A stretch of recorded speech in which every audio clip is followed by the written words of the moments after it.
what you want, for all that you believe. It's right to fight for what we want, to live the way we please. As long as we have done our best, then no one can do more. Hello there, welcome to the Flesh and Blood podcast. I'm Siobhan. We stand with a different frame around us now, this gigolo and gigolette. Let's meet the plucky girl assistants. Well, first of all, as always, because he's been here the longest, you can see the cobwebs, we have the Brian. Hello, the Brian. Hello, I'm 1,000 years old today. He was only 16 when he started. Moopsie. Are you still American? Let me see. Shotguns. Yeah, I'm there. Yeah. So much Well, for evolution. technically, I did defect to Mars. Yes. Sinister wants to work with you. Let's just say I'm living in America, but I have a Martian passport. Ooh-too-wee. And then we have Lilibet the Wonder Girl. Hello. Hello, Lilibet the Wonder Girl, being wonderful and Wonder Girl. Oh, I see Rosie. Yes, she's sleeping back there on her sideways ottoman. Oh, that means no arse tonight. And finally, welcome back, please, folks, Mr. Andrew Mark Thompson. Hello. Can you hear me, Mother? Yes, we can. Brilliant. How you doing, dude? I'm doing all right, thank you. Yeah, how's the book going? How's the book? This book is a work of genius. It is. It is. Who did That it? is a direct quote from a review in Best of British magazine. Ooh. Grief. It's a magazine about the best of British. So, And there's you for being them French. Call me a genius. You know, it's a work of genius. The book is. But you're French. You're dressed like a Frenchman. Doing quite well. We're doing quite well with it. Yeah. Fair dues, Excellent. dude. Beautiful. That's an unusual sauce, I have to admit. I would never expected that. No. Apricot sauce. That's an unusual sauce. Yeah. My nan occasionally used apricot jam. We had issues. Anyway, we'll go round. Brian. Sure. How's your week been? Working Work. a lot. Have you heard of Work, Busy, Chop, Chop, Bang, Bang yet? No. Okay, fair enough. A little bit. How's your week been? Too bad. Work as well. Lots of work. But not too bad. Fair enough. Andrew, have you had a good week? Yeah. He's a genius. Yeah. He's allowed to. He knows just how to do I'm it. supposed to speak a bit more. Yeah, I've had a really good week actually. Yeah, it's I'm still here. I'm still alive. So that's I'll chalk that up to a win. Well, there we go. And we have empirical evidence that you're alive. Yep. So, I mean, that's a bonus for us.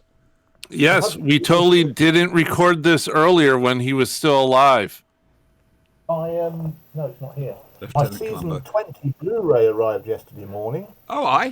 Ooh, nice. Good. Nice. Saying Very I, cool. Pre-ordered it some time ago. I've been going through the extras bit by bit. I'm up to Terminus at the moment. I've got to do the Janet Fielding, Sarah Sutton, Matthew Sweet thing. Right. I've watched the two travel logs. on the I travel haven't. disc. I tend to go them disc by disc. It's very strange, unless there's something really particular. Yeah.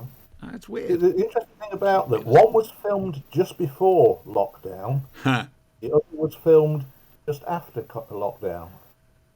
Okay. Earlier this year. So, as I think Peter Davison says, you get to see them physically age. And the effects of lockdown and a global pandemic is. So I'm guessing the Amsterdam one was done first.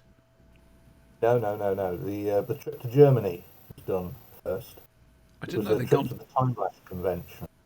Oh, I didn't know they'd gone to Germany. Yeah. Righty ho. Okay, just as well they did get that in before lockdown. Ooh. Yeah. I think it's January 2020 when they did the Germany. They went to the Time Lash convention there. Ooh, hair's breadth. It's like a cross between Coach Trip Yeah. and that series about the world's most dangerous roads. The two comedians do. Oh, all right. Yeah. Well, I've heard good things and I've heard bad things about it, so I have to wait and see. They do not stop arguing, and you've got it for an hour. I'm trapped in a car with them for an hour. Oh dear. Did everybody see the trailer that was released last night for the new series? Yes. Yeah. It's pretty. It's very, very shiny, Yeah. to be fair. It's going to be fun. What they need to do now is release the date that they're going to show it on. Patience, child, patience. I'm just saying that for those of us who would like to maybe mark off on the calendar, maybe take the day off, stuff like that. It would be appreciated to It know might how be to... around Thanksgiving. But British television schedules are not set in stone until a fortnight before transmission. Once Radio is Times just has stated it, then it's the law. Weird. Yeah. Because they schedule stuff a long time out, and they only move it if it's like an emergency or something. They're against each other all the time, so they won't announce the scheduling until the last minute to try and catch the other one on the hop. Yeah. Well, Saturday nights, It's awful. nothing is ever on at the same time, is it? No. No. You'll probably Yeah, and get I don't that. understand that either. If you want someone to regularly watch a show, you put it on at a time they always know it's going to be on. One of the problems at the moment with Saturday nights is that they've got the light entertainment behemoth that Strictly Come Dancing is, and that the first episode ran for 2 hours and 10 minutes. Holy foul fool. And as the dancers sort of are voted out, it gets shorter and shorter as it goes along. I think they just and wilt. It's pushed Casualty out, hasn't it? But in about 5-6 weeks, Casualty will be back when Oh, man. Become Dancing shrunk by an hour. You know. And I think that's another thing we do here, which it does mean that British shows have certain advantages, and which is that the show is as long as it needs to be. Now, I'm not saying that show needed to be 2 hours, but if you're making a drama, you're making a whatever, and it needs to be 66 minutes, and that's what you need to tell the story. It can be that. Yeah. It doesn't have to fit. Having seen that show, it didn't need to be 2 hours. But it needed to be 2 that's hours the for simple downside. reason there were 16 contestants in it, which I think is an awful lot, to be honest. But that's a lot of How did contestants. Krishnan Guru Murphy do? I like him. He's on the news. I don't know. He was caught in his. They do those videos at the beginning, those allegedly off the wall videos. Oh, that right, I are know the sort of thing, yeah. Pre-scripted. Yeah. He was wearing a La T-shirt from It's a Sin. One of those It's a Sin. Yeah, la. Oh, Fair dues to him. that was nice. He's Channel 4 News. I like Channel 4 News. Right. Yes, but let's talk about the trailer. What do you think? What trailer for Strictly Come Dancing? Yeah, that's the one. Too long. You don't need a half-hour trailer for Strictly Come Dancing. That Doctor Who one. Don't make me look like No. Ubil. Oh, that one? Yeah. And it's been confirmed. It is the toy maker. A toy maker. That we all guessed, Well, yeah. Back when it well, the was- clues were there from the set photos. The Joey and Clara. You don't have to have the clues. You just have to have half a brain. Yeah, it was also on the call sheets. Yeah. Didn't see that. Didn't see that. But it's nice to have it A confirmed. friend of a friend saw a call sheet and it said the toy maker. It's nice to see they've dropped the celestial angle to it. Oh, no, it's not a case of dropping it. It was never there in the first place. The Celestial Toy Maker is the title of the story. He's called the Toy Maker in the story. I think this needs to be said more because I've been watching the Twitters and some of them are going, "Rrr," and they're also going "Rrr," about Sylvia belting David Tennant. The word Celestial does pop up a couple of times in the Celestial Toy Maker. But, Well, I Celestial don't Toy Room, isn't it? Yeah, I don't necessarily think it's aimed towards the toy maker, but he is definitely referred to throughout the majority of his as the toy maker. You see, the for the youngsters amongst you, Celestial was another word for someone from China. If just look at Towns of Wang Chang. Oh God, I'm just digging a hole deeper. Please don't look aren't I? at the Towns of Wing No, Chang. the Tales of Wing Chang is wonderful as long as you remember the context in which it was made, and then go, we'll never do that. But when we come to discuss the Kolchak episode, we some racial stereotypes, can't we? Yeah. Kolchak. This one's loaded with them, isn't it? Yeah, just a little, but well, we'll come to that afterwards. For those wondering, we're not going to do the werewolf thing, not until next week because I ran out of time. However, we are going to talk about the Siobhan, Hello. I'm not angry. I'm just disappointed. Really? Is that your disappointed face then? It's my normal face, so yes. Okay, righty-ho. Guy, you got resting bitch face the whole time. Wow. Resting disappointment. Oh, right. Eeyore, basically. I owe an apology to any viewers of last week's show. The apology is as follows. I'm terribly sorry for that William Hartnell impersonation. It was dreadful. I'm so sorry. I won't do it again. There we go. It was terrible. Now, I'm looking something up on the YouTubes for a reason. I have a reason. Oh, God. I know. It scares the life out of me. There we go. That's what I want. Your videos. At some stage. All right. Close. What? What? Hang on a second. This isn't working. Talk amongst yourselves for a second whilst I scratch my head and try and work out what the fuck is going on. It's riveting broadcast television. This is gripping. And you said Strictly Come Dancing is too long. Yes. Now there's a reason for this. You know, once they're changing the set, you have to sit and watch. Claudia Winkleman picking a nose in the corner and waiting for the giant pianos and things. I mean, I could go in the corner if you guys want. I've been wanting. We're on Twitch, so this kind of thing tends to get more viewers. Hey, we're on Twitch. I found what I was looking for. Yes. Yeah, man. Oh dear God! Sit down. You're gonna need to sit down for this. Oh, thank God! Are you sat down? Mm-hmm. Okay, we'll sit harder. Possibly. Just to be on the safe side. Ladies and gentlemen of the Flash and Blade podcast, Series 1, number 175, i.e. last week's show, got a comment. Comment? The hell you say? Yeah, man. I just want to shout out Wolf. That's to Wolf. almost like having a viewer. I know. It's Wolf of Dimensions.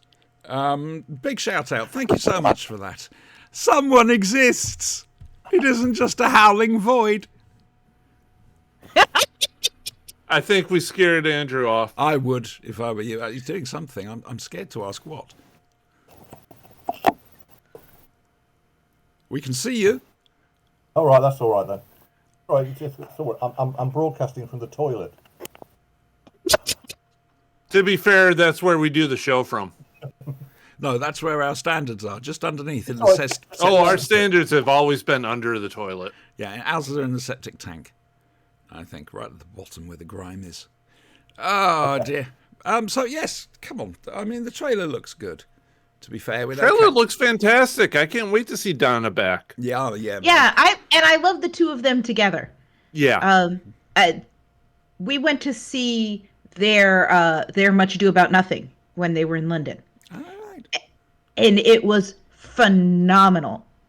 There are digital copies floating about. You can get one officially through their site, but you have to do a subscription. But YouTube does have them too. Sorry, yes, no.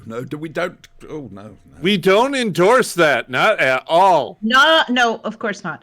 But it is a fantastic production, and they bounce off each other so well. And so I'm really looking forward to seeing them back. When she first came on board, I did not like her. No, didn't like it in The Runaway Bride. Hated it in No. The Runaway Bride. You were not meant. She you were not wasn't meant supposed to be a mentor. likable. No, that's true. Yes. But as soon as she comes on board in series 4, it's phenomenal, and Yes. the Oh, two yeah. of them are amazing together. I mean, it's Yeah, a they soap play so opera- well off each other. It's a soap opera trope, isn't it? You get a character will come in to a soap, you know, it's completely unlikable, right? And then by week 6, some aspect start to make them they become more human and likable. You know, there's so many soap characters are like that. Oh yeah. Right? I'm likening Doctor Who to a soap opera now as well. Well, I think Donna doesn't. When we first meet her, she doesn't like herself. Yeah, yeah. And through her interactions with the Doctor, she grows to understand the valuable things about herself and the things she has that are really amazing and wonderful. And Well, this is it. I mean, her mum, Sylvia. Sylvia, yeah. Sorry. She's completely unlikable and one-dimensional Yes. in Runaway Bride. She's just there to explain why Donna is like she is. mm-hmm. That's her only function in the story, and she's such a stereotypical horrible mother that there's no characterization. Yet, fast forward to Turn Left.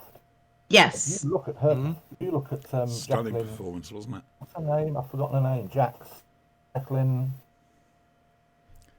Oh, I've forgotten her name. Sorry, Jax. Look at her performance is absolutely amazing. There's that bit where they've just said goodbye to Joseph Long's character, the Italian gentleman. Donna and Wilf. are coming back. The camera is on her face. Yeah.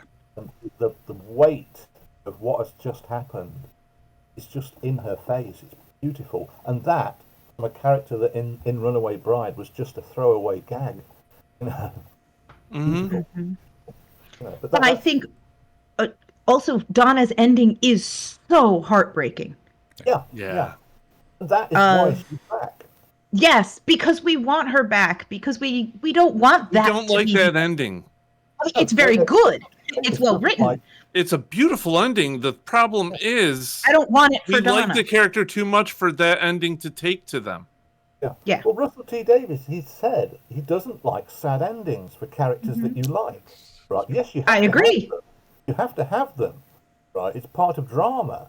Right? And if you look the way he writes out Donna in The End of Time, right? He does give her a happy ending of sorts with the lottery ticket.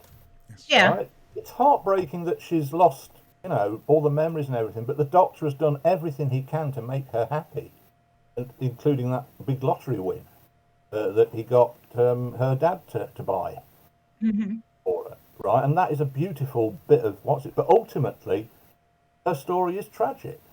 Oh yeah. Yes. And I think that is the reason why,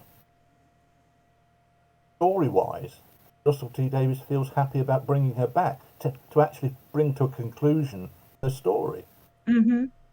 And I honestly think, despite what it says at what's implied at the end of that trailer, I think she's going to have a happy ending. Oh, I do hope so. I really hope so.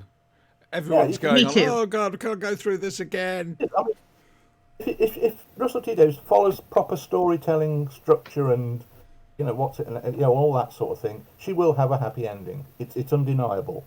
Good. He won't have a happy ending if he doesn't. He decides to do something completely off kilter and upset a lot of people. Yeah. Well, Doesn't I sound also like his don't. view for Doctor Who, though, does it? I don't think, at least I hope, you don't bring back a character like this just to turn around and kill them off again. Right. It doesn't make sense to do that. If you're doesn't make going to do sense, that, You've got. are you hearing buzzing? A sort of strange, it's like a metallic sort of... Yeah, sorry, that's the cicadas outside. It's happening. Oh, well, of course it would happen every time you bloody talk. Yeah. Yeah, because it turns on the mic. That then. turns on the Yeah. mic. Yeah. Sorry, I can't control that. That's Is that the- outside bugs.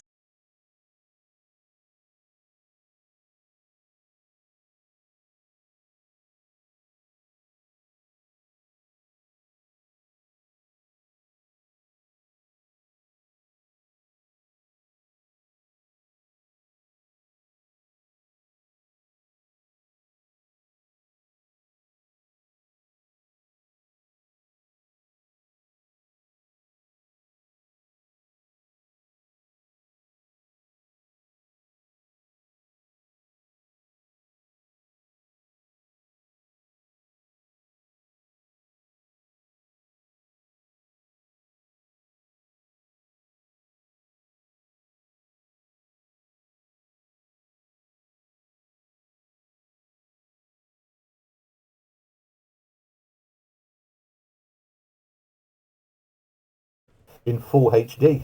I do not lie. I was riding with a friend of mine, right? Yeah. And I go over to put the harness on, and I look, and there's this giant cicada about this big from my freaking face. Mm-hmm. Now, I'm not scared of anything, but I'll tell you now, I screamed like a little girl. Yep. And they're completely harmless, aren't they? Oh yeah, yeah. Yeah, they're just big and loud and fast. Yeah, yeah. Are we back? You're back. Is the Twitch stream back?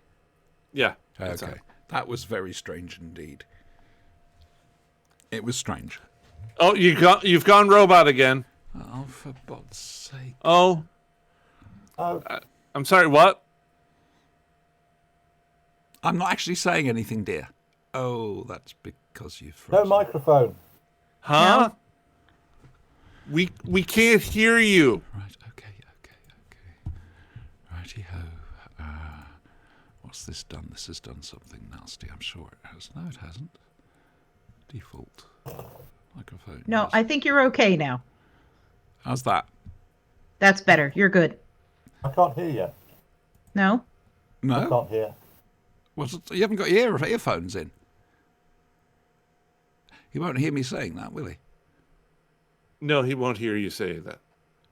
Feel free to pass it on. I mean, you can hear me, but Andrew can't. Can you hear Yeah. the other? Can you hear the others? You can't hear anything? You can't hear anything. I can hear. Right. I'm confused now. I can't hear Siobhan. Oh, I can't hear. That's weird. I've not muted her. I'm And, just checking now. and I've been known to, but I haven't done it I this was going time. to say, just enjoy the silence. Oh, you thought you wouldn't get a cat. Hey, Rosie. And yet. No, do not put your face in that. That is not for cats. It wouldn't be our show unless we had technical difficulties. So, Hello, world. remember what I was saying about the standards? If this is your first time viewing us, I'm sorry. Welcome to the chaos. Can you just say something, Siobhan? Yes, by all means. You're back. You're back. I can hear you now. Yeah. What happened? I don't know. You went off. Past your expiry date. Got a couple of You're a days little, yet. You're a little spoiled. There's some cottage cheese, just to let you know. Ah, dear. Well, good. I'm glad that's sorted out for the next few seconds. Cozy cat. Not for you. What is it, Elizabeth? A cookie with chocolate in it. Not for cats. Oh, the dog was happy tonight. She had, because I did spaghetti and chili. So she had some spaghetti and then she had some cornflakes. I've no idea if cornflakes are good for a dog, but there we go. Well, I would assume I as have long no as they're idea not in cornflakes are good for people. It's Kellogg's. I'm still sticking by my statement. How best to you. They're part of this complete breakfast. They're copyrighted. Hang on. Andrew's trying to say something. I was just going to say, on QI a few weeks back, a repeat of it, they explained why cornflakes were invented, or what they were. Oh, originally- yeah. Yeah, Wasn't it that's to an stop people interesting masturbating? story. Yeah, I Yeah. wasn't going to say that. Pretty much, I was just yes. gonna But imply it, thank you because for We have Spanky as a co-host occasionally. Trust me, don't worry. So, that. you know, That's not the worst that's been said. No, there's been worse. I do like cornflakes. So do I. In very cold milk, some sugar, Yeah. and you drain the milk off the cornflakes once they've gone soggy, and then you can drink the milk afterwards, and it's Yeah, so it's this corn syrup thing, isn't it? Is there any other news? News. Has anybody died recently? Got some had some transphobia this afternoon. Oh, I am so sorry. It's like Those outside the people are cafe. jerks. I keep telling you, you need a pocket American. Well, I do have a pocket body cam. The coat I was wearing, you couldn't actually wear the camera on it. But by the time I got it out, he'd buggered off. This time, however, I let rip, and there was language. Actually made me angry, which I don't often get. But yes, that's becoming more frequent. Honestly, it's the rest of these. Oh, by the way, yes, I do have to ask you, Brian, Yes. how many bins have you got? Bins as in... Rubbish bins. You know, you put the trash out. Trash cans. I don't put the trash cans out. So it's a community trash thing, is it? We have a large dumpster at the end of the row, and I Okay. walk the trash bag down and dump it. Fair dues. However, I do have one main trash can in the kitchen. One. I keep a large one in. One. Well, I keep a large one and fit a 45-gallon trash bag over it. And Okay. take garbage out once a week. Lilibet, how many bins do you have? Well, there's the one outside, the garbage can that they come and take twice a week. Twice? And then, yeah. Yeah. Mondays, no, Tuesdays and Fridays. This is they madness. do. It's American garbage. You can't. Well, also it's our apartment complex. So I'm in quite a large estate, and they run their own garbage collection, and then the city picks it up. Because our city doesn't. It's all private. I'm in quite a large thing. So that's twice a week. And then, indoor bins. Our recycling doesn't get picked up. We have to go take it to the recycling dumpster, which all gets dumped together. And then I have a See, we suspicion have it a goes straight to the recycling dump dumpster. anyway, but Yeah. I'm seeing my mistake here. I thought I'd ask that question as a lead-up to a political comment. However, you Yes. two went into great detail. Yes. So, I'm going to press on regardless and see what happens. Oh dear. What's Andrew. the worst that could happen? Andrew, have you received your 7 compulsory bins yet from the government? I don't have any bins. Well, you're wearing a pair already. Oh, very funny. That was But, quick, Yes. that was quick for me. I can see the tumbleweeds. I'm waiting for Brian to put the badum-tish up for a moment. There it is. You're welcome. I live in a flat that is inaccessible by, well, it doesn't have any space for any bins whatsoever, so I have to put stuff out in bin bags, which I'm supplied with on the basis of one a week. I get one bin bag pushed through my letterbox each week. Wow. grief. Wow. That's horrifying. I can put glass bottles out, and I can put a pile of newspapers out, but everything else has to go in that black bin liner. Okay. That's ridiculous. You see, I was going to make a point about them cancelling. Britain's gone anti-save the planet. Well, the Conservative Party have anyway. Oh, have they? They can't save themselves. Can I just clarify? Have they done Go that? on. If you listen to Rishi's speech, Oh, God. all of those things he says, like having 7 bins, having this and that, they're a load of hokum. We Yes, haven't got they 7 are. Bins. We haven't got. So he's actually cutting things that haven't been implemented. Don't exist. Yeah. Right? Even though, and then he's cutting them. He's cutting things that don't exist, but still extending the deadline for this zero rate thing. Yeah, the zero emissions thing. No new internal combustion engine cars sold after 2030. 2150 AD. It's, I don't know. It's all hog. It's all to do with the ULEZ thing and the vote in How can you tell Uxbridge. How can you tell a Tory's lying? Well, they've got the mouth open. They're breathing.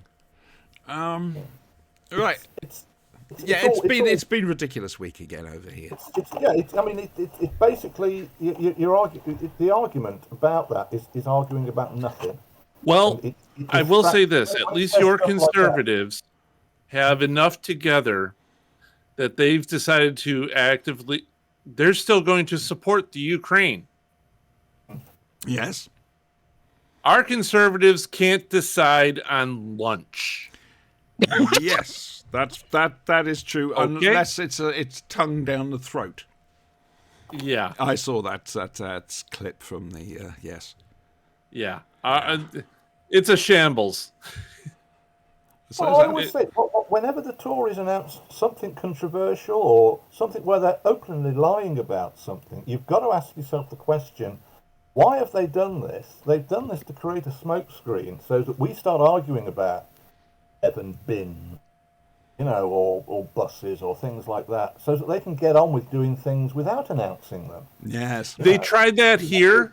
They Is actually accepted we have aliens. They're real. Aliens are real, and nobody gives a shit because we can't buy food. Have you seen that? Is it the Mexican alien that they've had to? They've oh done- Yeah, those are cake. Yeah, That's yes, it. Those they are a cake. Yeah, Have you had a look at it? those are cake. 3-year-old nephew could make a better one in playgroup. The shape of its, look at the shape of its shoulders and everything. How are bones going to fit inside that? It's Yeah, so obvious. Space it's made. bones. Obviously, space bones. Conspiracy theorists are so gullible. Oh, don't. No, I resent that term because those are not conspiracy theorists. Those are idiots. Real conspiracy theorists, aliens, Bigfoot, UFOs, those are real conspiracy theorists. These guys are just Johnny come Being lately. attacked by cats. Your What, cattails plural? are Plural? Oh, yeah, talking of conspiracy. No, just Conspiracy of there's cats. enough of her to go round. Oh, righty-ho. Well, I've got a couple of. There's a couple of conspiracy nutters over the road. One of them serves at Iceland. I won't say which branch. And I've had to turn around and forcibly tell him to shut up and not to talk this crap to me anymore. I got really angry with him because I'm just sick of this. good. Somebody else I basically told to fuck off. I always let them carry on talking because at some point they're going to say something so completely dumb that everyone will just, see them for what they are. Now we have to get you a proper cane, one with a ball peen hammer end, so that you can, put your weight on it, and then long enough so that you can. I believe it's called a warhammer. I was thinking of a sword stick. Yeah, no, then premeditation comes around. This is just a old lady warhammer cane. Yeah, oh yeah. Okay, I'll look Yeah. into the old lady war. So you can whack somebody with the ball peen hammer end. I could get away with it as well. Yes, you're elderly. You felt threatened. I'm elderly. Yes. By the way, I'm on new meds. Oh yes. It shows. Yeah, man. You're on apple cider donuts. I'm on apple cider donuts. I have natural drugs going on right now. I've got a bottle of apple cider vinegar I can send over to you if you. You'll drink it live. I don't. No. Apple cider vinegar, no. Hard apple cider. Oh, all day. I will drink that stuff on live by the pint. You are a I- cider drinker. You drinks it all of the day. Ooh-ah-rah-rah. Yes. Many years ago, I had a pint of Scrumpy. Right, and Scrumpy is the proper, fermented apple juice. It had bits floating in it. Yes. Right, it's proper, and it's got a slight green tint to it. I had a pint of it, and it is the only time I've felt the physical effects of drunkenness. My body became drunk, my brain wasn't, and I remember sitting down, right, and realizing that my legs weren't connected. I kept banging tapping my legs, banging them, with my fist, right, to try and get some feeling in them. My legs had gone. They walked out the room of their own accord. Mm-hmm. I have never felt like that. It's my whole body was drunk, but my brain was still completely intact, trapped inside this body. And I've never had that feeling before. Amazing. My current is I'm on a sugar high right now, Thought you so were watching I'm the seeing diabetes. the frame rate of reality. And y'all got to move faster. That's all I'm saying. I thought you were worried about diabetes, young man. I was. And I'm gonna die anyway. can't wait. Oh, look at these little faces. Look at these little faces. Oh. Well, see if I'm haunting you in the future. Well, somebody. I was having a conversation with a group of Doctor Who fans yesterday, and one of them sort of blurted out that none of us are actually going to see the end of the series. No, we're not. The series will carry on after we've gone, and we're never going to see any conclusion or anything like that. No, it's going to keep going on beyond. It's just as well, because if it did end, we'd all disagree about it. It was just before the trailer came on. It did end once. You guys hated the tripods. That's true. Tripods was awful. I didn't watch it. A bit like Crime Traveller. I wouldn't watch it simply because they should have been making Doctor Who. It was like watching a travel log. You know, going to a journey to France on foot. Mm-hmm. Somebody taking a camera along with them. Right, but then that leads me back to thinking about this, the extras on the season 20 Blu-ray set. You know, they seem to do the same thing, but at least they had humour in it, and there was conflict. There was more drama in that than there was in Tripods. And using that as the perfect segue into the next section, because we've come full circle. And now, from the world of BBC Television, Doctor Who, it's Doctor Who. Oh dear.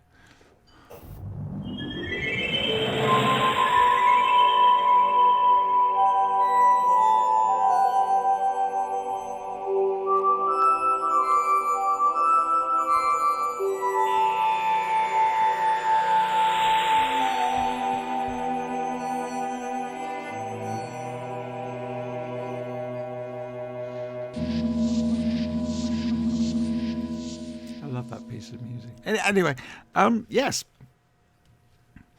Our first Doctor Who, we think, we're not sure, let's be honest with you, it's all fucked up. And his plucky girl assistant, Stephen Taylor, Flight Red 50, and the child, Dodo, who was last seen running into the police box on Wimbledon Common because apparently there's...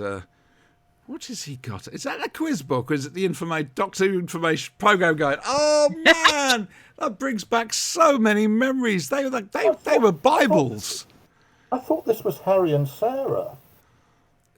Well, the Ark, not the Ark in space. The Ark. Yeah.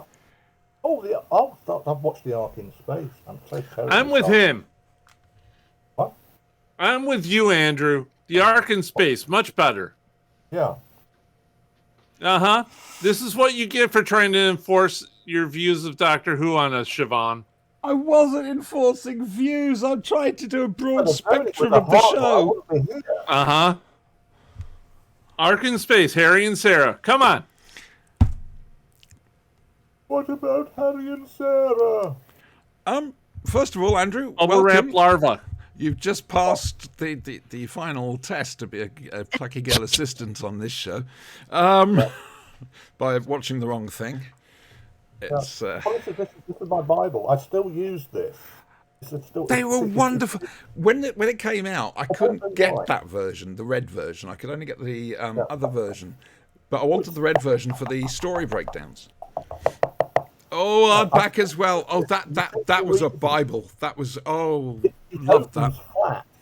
It opens flat, right? And you can have it open and watch you're typing away, right? It's not like those awful paperback, those thick, chunky, complete paperbacks that you can get now, which you're struggling to actually open without creasing the spine, breaking its spine and stuff. Hang on, we're talking the written media. We've lost Brian. This is it only goes. Well, you know I'm functionally illiterate. Yeah, I'm a product of the American public school system. Oh, look at that wonderful light glare! Thank you. It's regenerating. No, we loved it. We went all the way up to Logopolis. You get the problem is if they were to re-release that now complete series, it'd actually be so big. Right, if you kept it on your desk, it'd break it. No, you can't actually open it now. But it set me thinking. Going off on a tangent. There hasn't actually been a Doctor Who episode guide released for years. Has there? Has there? Well, you've got some of these unofficial books. I'll sod them. It's just a complete Yours is episode an unofficial book. No, that's not an episode guide. All right, though, fair is it? enough. Everyone produces a book of, here's my views on Doctor Who. It's Some books come with a list of the episodes. no That's episode not guide. the same. It's no. I see your point. I do see your For the point. anniversary- Imagine for the anniversary year, they just re-released the Doctor Who program guide, but had it up to date. There were. I think it was volumes Mark II and Mark III of that. He went back to it and redid it. But those two books, the volume 1 and 2, Nice, the a nice memories, sort of, memories. Make it more of a souvenir book rather than a reference book. I mean, we don't. We all know what we can all relate. The order of Doctor Who episodes from A to B. Well, back then, I would have found it difficult. I needed the because the 10th anniversary special stopped at Planet of the Spiders. I needed the DWM 50 at 50 poster, each Doctor with a list of their stories underneath them. That was a useful guide, but program guide more so because it gave us actual story details. And then we had Doctor Who Celebration. Yeah. But there's no episode guide in that, is there? Yes, there is. Bentham basically goes through and basically, he doesn't like the gunfighters very much. No, that's his was. I can't blame him. His views on that were what the myth was based on. The fact Yeah. that it was the lowest rated. Yeah, no, it's All that rubbish. It was. right. Hang on a second. I need What are we to. talking about? Are we Yeah, talking well, about the art? Has returned. I'm going to. I need to check something with Lilibet. Lilibet, are you That's ass. Yes. up to talking Ark in Space, or would you need to watch it? No, I can talk Ark in Space. Let's talk the I've seen Ark that in recently Space. enough. Let's go Ark in space. The Ark. I can talk about the Ark. Brian hasn't seen it either. It's okay. No, it was deliberate on his part because he's a geek. Yeah. The Ark in space. Right. I did then. watch the Ark, and I had never seen it before. I'll tell you what confused me, right, is that this week I listened to the Big Finish, the Ark, which is their adaptation of John Le Carotti's original pitch story for the Ark in Space, that became the Ark. I don't think I've heard that. I've heard the one for Revenge of the Cybermen. I ran screaming from Genesis of Terror. I didn't know about the Ark. Is that out The recently? Ark, right? Is it out recently? I don't know. Is it actually out yet? Oh, okay. Sorry, it might be that I'm not supposed to be talking about it. I wouldn't. Play safe. Ah, dear. Because you don't want to get. You don't want It's to. out. I It's also out. don't want to screw up our freebies. As happy as we are to know an inside man at Big Finish, we don't get fed any information. No. Double- When you say no, I mean I met him once, twice. Oh shit! It's twice now. It's going to be 3 times soon. The Lost Stories, the Ark. So, all right, we'll do the Ark in Space instead. A fourth Doctor Who, because there is only the one, So it's out. It's out. and he's plucky. Do you know when? 17th of September. Excellent. I didn't get an email from them about it. A fourth Doctor Who, the fourth Doctor Who, because there can be only one. And his plucky girl assistant, Sarah Jane Smith and Harry Sullivan, materialise on a wheel in space. Mainly because We're doing that one now. we're doing the Ark in Space now, yeah. Wheel in space. No, not the wheel in space, the Ark in Space. Oh, God. The one with the giant wasps. Yeah, man.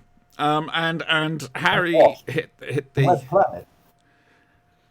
Harry hit the helmet regulator a little bit too hard and sent them far into the future. Anyway, the first episode is a 3-hander, just featuring the regular cast as they explore this space station that's been powered down, and then discover there's no air. and so they have to power it up to get the air working. Unfortunately, that sets off other devices, including I can't remember the acronym from the book that Ian Marter gave it, but it's basically it fires anything organic. The Doctor and Harry are organic. Sarah, on the other hand, decides to take a nice rest on the Transmat platform. Yeah, man, and gets absorbed into what the Ark is for. It's basically it's a cookbook. It's a cookbook, yes. Take him to the security kitchen. Basically, the solar flares. Mankind had to evacuate the planet. The Ark is one of the places where they're in deep sleep, and the Wirrn had already attacked, broken the alarm clock so they didn't wake up until the Wirrn were ready. And it's the Ark in space. What more do you need me to tell you? Tell them about the bubble wrap monsters. Back then, bubble wrap was brand new. Context. It was green, and it freaked 4-year-old Brian out. Oh, that explains so much. I hid behind the couch, damn it. Andrew, please tell us your thoughts on the Ark in space. The bubble wrap. Bubble wrap was a new thing in the Ark in space. However, in the Five Doctors, bubble wrap was not a new thing. It was very common.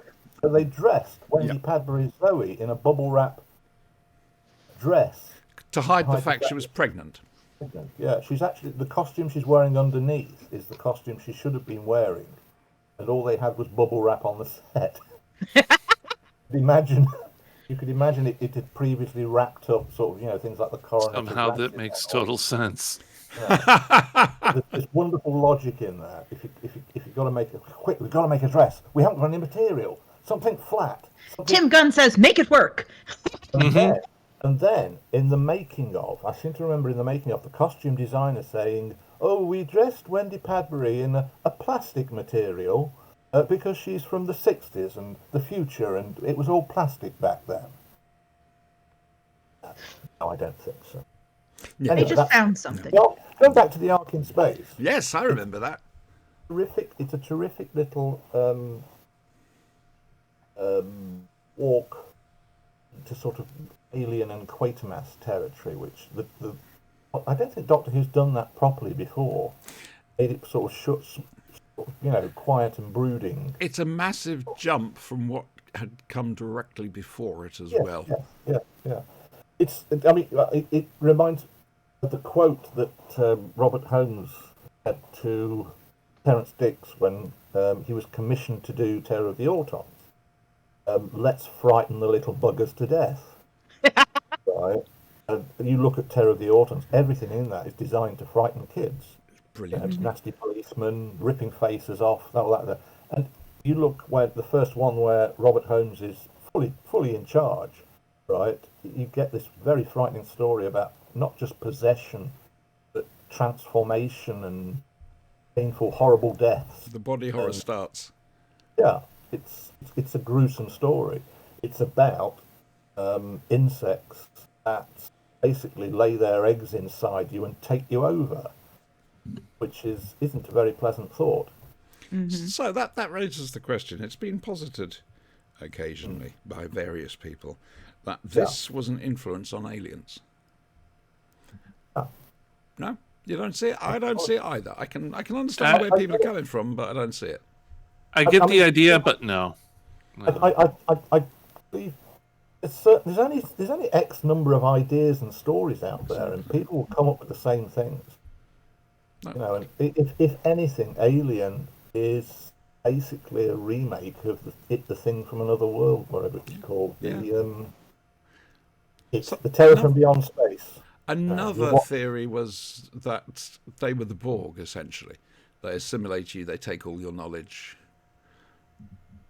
No, I don't see it either. Again, it's people looking for things that don't exist. They're trying to make connections to things that just aren't connected. Sometimes a cigar, it's just a cigar. If anything, he's basically Robert Holmes is just up in the ante on sort of concepts that he remembers from Quatermass. He did that a lot with the Pertwee. Well, look at the opening scenes of Speared from Space. It's Quatermass too. Yeah.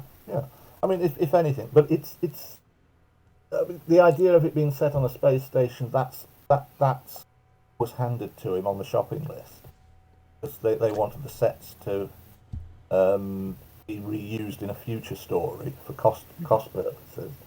And they are gorgeous sets. Yeah, Oh, they're beautiful. Yeah. Terrific sets. Very 70s, yes. But they still...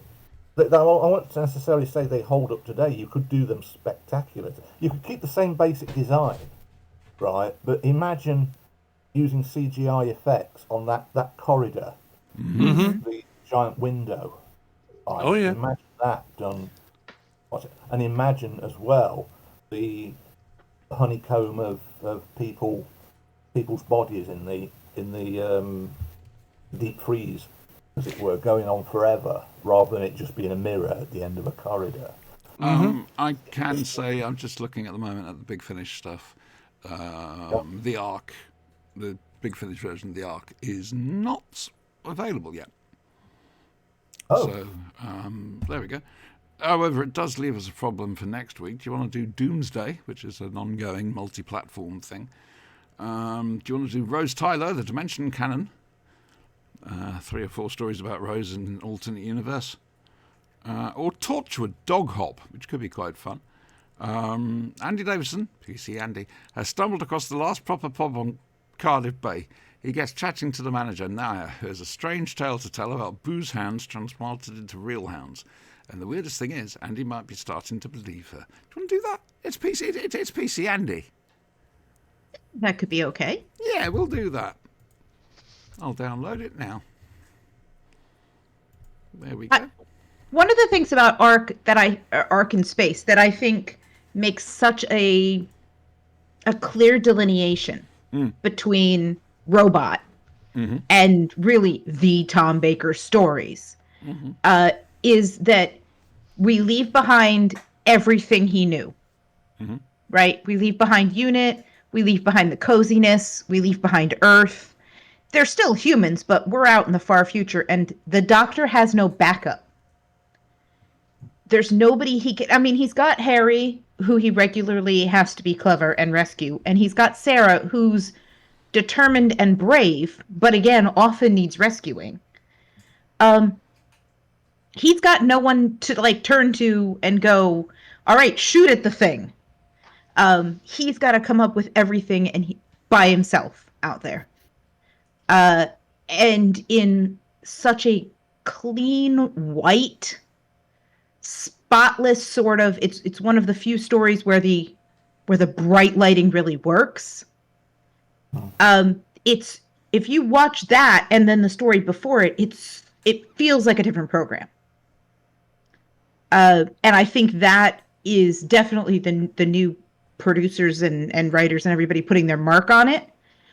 But I think it's also saying this is a new era of the show. Just like when Pertwee came in and his first story is in color and it's different.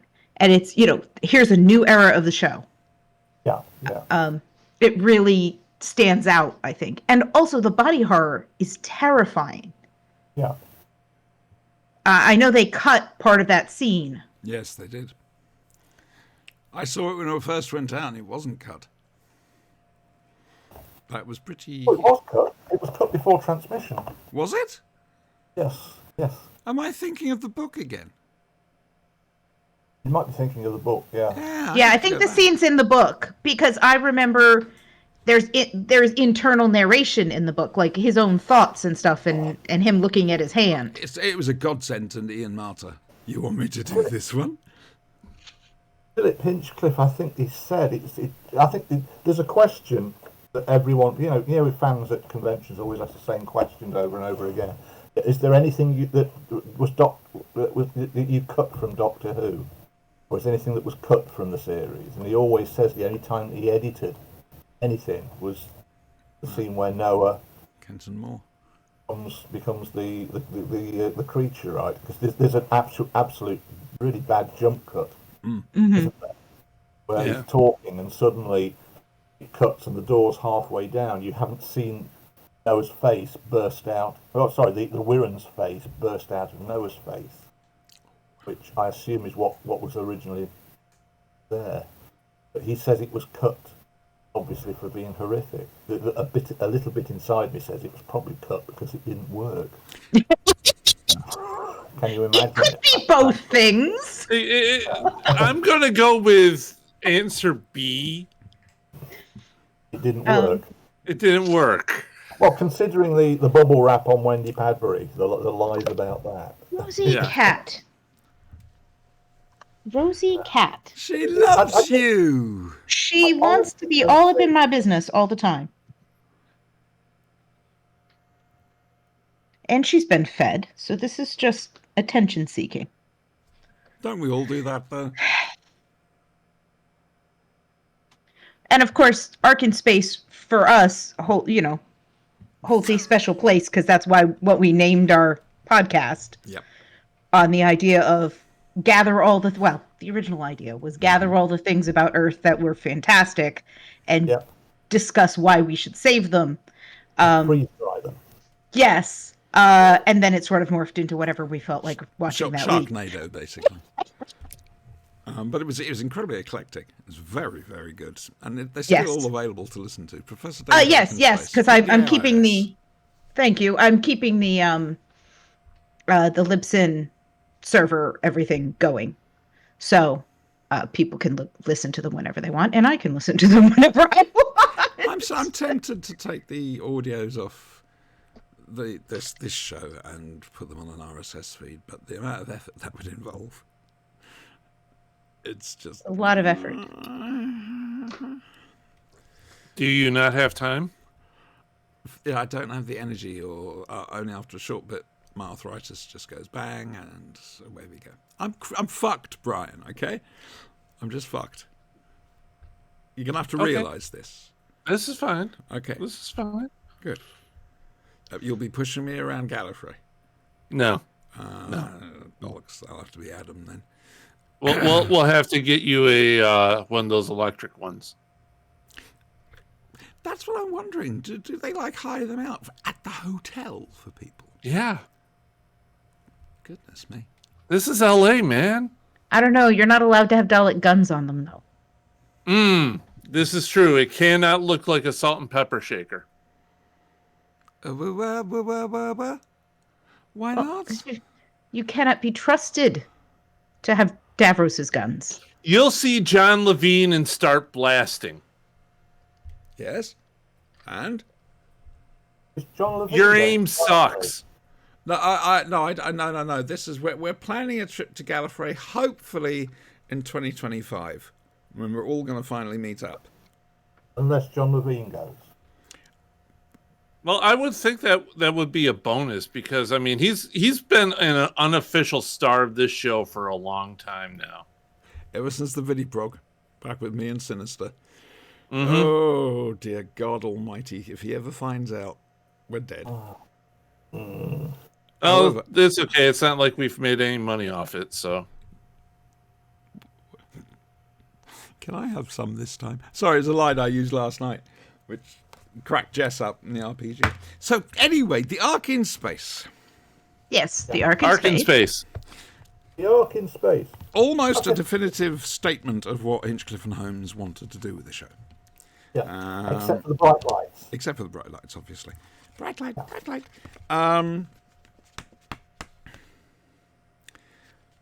It's nice to see that in... is it Rogan? The common person hasn't been left out. You know, he's not a recidivist or whatever they call them, but, you know, he's got a little bit more humanity to him, which I quite like. It's just a shame that he ended up... Spoilers, by the way. He ends up sacrificing himself to save everyone. Which Noah does eventually as well. Everyone, a lot of people in that do self-sacrifice, don't they? Do, It's almost Yeah. like, it's almost like a Jodie Whittaker story. Mm-hmm. I was thinking of a link possible between the Quatermass experiment and this, in that it's the humanity of the person who's been taken over that saves the day. The film, The Quatermass Experiment, just has it being electrocuted, and the TV series, there's a playful monologue to appeal to the three humans within that monster. There you go, Brian. You can tell I went to go and see it live, so I actually know about it now, can't you? Excellent. Good job. Thanks. Oh, and Noonan's going to be ready for Quatermass 2 before much longer. Uh-huh. The TV show. Uh-huh. Look. He's got a load of stuff out of the way now. He even had a day to rest. Uh-huh. Oh, that's good. Madness, I know. But, yeah, no. Oh, God. No. All right, okay. Somebody hit him. Jolt the record. Uh-huh. Jolt the needle. Ah, dear. So, Brian, what do you have to say about the Ark in Space? Because it must have been a while since you've seen it, but I remember you saying it was one of your favourites. Oh, yeah. It was actually the first one I ever saw. Oh. Little 4-year-old Brian watching PBS at home. 1978. Boom, it comes on. And I see this bubble wrap maggot, pretty much, eating a guy's hand. Oh, yeah. Yeah. I hid behind the couch. And Did you? I was hooked. New trousers? No. Wasn't no, that scary? no. I was a big boy. I didn't pee my pants. He was wearing big boy trousers. This is it, though, isn't it? The first thing you see on Doctor Who, the first sort of memory when you're a small child, is always the most horrific. And I've always said this. My earliest memory of Doctor Who is John Pertwee ripping a policeman's face off, and that's in Terror of the Autons. It's not. I had that with the Bionic Woman in the Fembots. Yeah. It's not. It's categorical. It's not the Doctor disabling an Auton. It's John Pertwee, a person, ripping a policeman's face off. Because I didn't know what Autons were. I didn't know they were robots. As far as I was concerned, that's what happens when you Take a person's face off, right? Yeah. You know, and it was one of those things that's so horrific that the child in me didn't know what was going on. I was 5, I think, when that was on. Didn't really know what was going on. I could put 2 and 2 together, right? And it isn't horrific to me. It's just perplexing. Why does that happen? You know, it's not. I've no understanding of death. I could, you know. Uh-oh. I'm not the oldest on the podcast right now. Aren't you?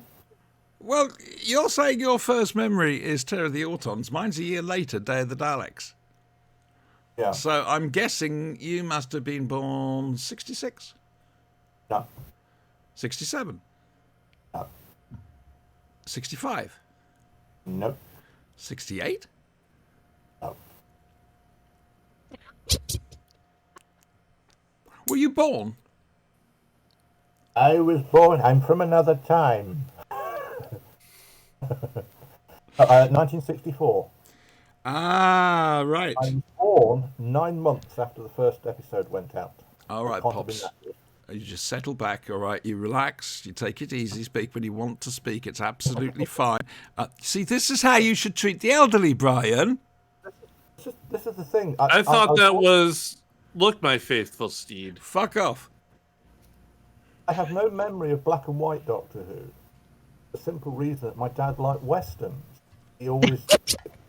The only reason I remember black and white Doctor Who is because we had a black and white TV. Yeah. So we had did the black we? and white And television. I did we? begged them to get color. Mainly so I could watch Sesame Street in color. My dad watched Bonanza on ITV, which was on at the same time as Doctor Who. That's why I absolutely hate western. Ha! Dear, I think my first colour exposure to Doctor Who was Planet of Evil. Face of Evil. Sorry. Introducing Leela Roundabout was around New Year's Day, wasn't it? Something like that. And I was at my father's, and he'd just got a colour TV, and I was absolutely gobsmacked, because until then, the world had been in black and white, you see. Which is a misnomer in itself. It's odd how much I remember. I'm sorry, a little bit. We're old. I do remember Apparently. a lot of telly from the 60s, Yeah. but not Doctor Who. I don't. My memories sort of start. Listen, do you remember? God, it's lovely to have somebody of my age who's British. Do you remember a program? I think it was on the BBC on Saturday mornings called Outer Space. Yes. But Outer was spelt Outta space. It was a follow-on from Zocco. I don't remember Zocco. Zocco's virtually the same format. Because wasn't it just a computer introducing things or something? Clips.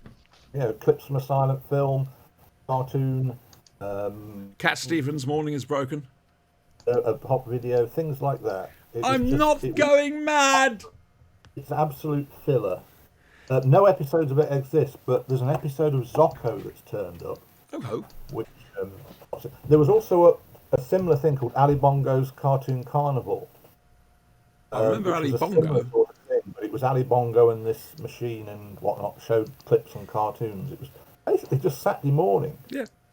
No, Put on a show with a load of clips and I just got this faint picture in my head, and obviously I remember Cat Stevens' Morning is Broken. Can I say another thing to you about outer space? By all means, please. Peter and the Ice Monster. Peter and the Ice Monster. Peter,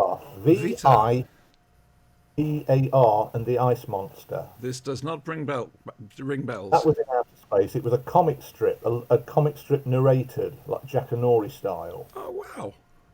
That was on Would outer those space. bells happen to be on your fingers? And Were there rings on your toes?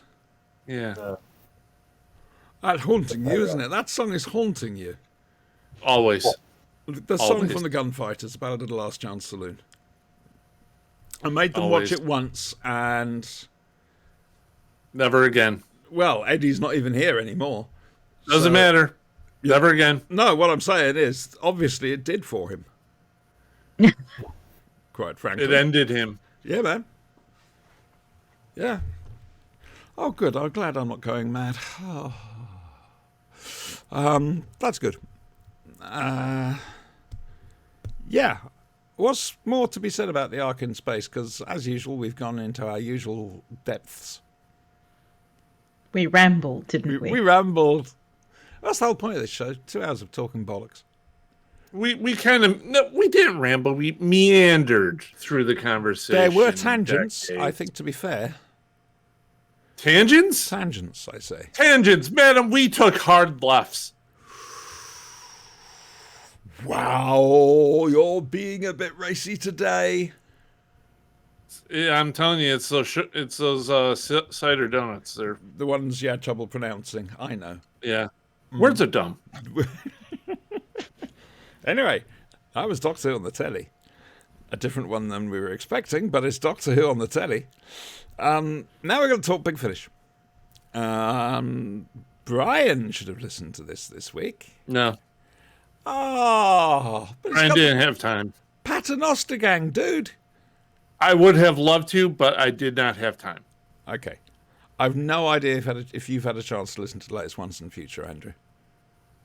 The one with... The Once and Future, the one with David Tennant. Anniversary The story. Martian invasion of Planet. Planetoid 50, yeah. That's the one. I've Yep. heard that one, yeah. Okay, good. Right then, a first Doctor Who, we come in 6 packs, lands somewhere, and before, there's a Victorian adventuress, by the look of it, and a Martian tripod walking around, which is different.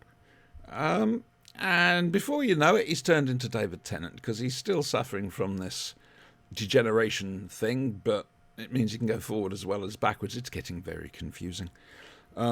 What we find out is that Madame Vastra has been taken captive. Jenny has been taken captive. Strax is trying to stoke a rebellion very unsuccessfully. There's the Martian weed all over the place. There are tripods stalking around all over the place. And then Missy gets involved. Who wants to go first on this one? No? Go on then, Lilibet. It's down to you. All right. Well, this was a fun one. And having Missy and the 10th Doctor together, where his memories are not entirely intact. If I may, Yes. it's pointed out during the story that it shouldn't be Missy. This is actually another master who's Yes. also been hit by the degeneration ray and has flashed forward to a future incarnation. And the accent bounces around a bit with her as well. So that's not entirely consistent either. I did like the, oh, my dear doctor, you have been naive. Mwah, ha, ha, ha, ha. But King this is a Stevens, lot of shout fun. out. And also, we always suspected that the Master was a bit rubbish at planning things. And sure enough, Missy got bored, is what happened. That's all this is. Missy got bored. So she Yes. transforms Planetoid 50 into the Martian invasion. Yes, of and then Worlds. it kind of got out fair. of hand. Little bit. Yeah, like they turned on her. To be But fair, it's not a bad plan. Andrew, There is actually a precedent for the Master turning somewhere into War of the Worlds, as that's the book he's reading in Frontier in Space. I did wonder if they'd actually referenced that at all, but they didn't. I honestly think, to be honest, I'll give my opinion on it. I don't like shopping list stories where the writer has been given a list of things that they've got to put into it. 5 Doctors, basically. Yeah, 5 Doctors, Planet of Fire, the 2 Doctors, notorious shopping list story that is. But I don't. There's a story in that with Missy, the Master creating a world based on War of the Worlds, right, and the Doctor landing there and becoming involved in it, right. It's there. That's the story. But to bring in sort of, the Doctor regenerating halfway through, the Paternoster gang are there as well. It over eggs the pudding, and it's only an hour long. It's not as if it's a 4-parter. yes. I'm not going to disagree with this at all. I'm also going to say you can tell it was recorded during lockdown. The performances are just a little bit too separate from each other, I think is the best way of looking at it. And that sounds strange. It just didn't run smoothly.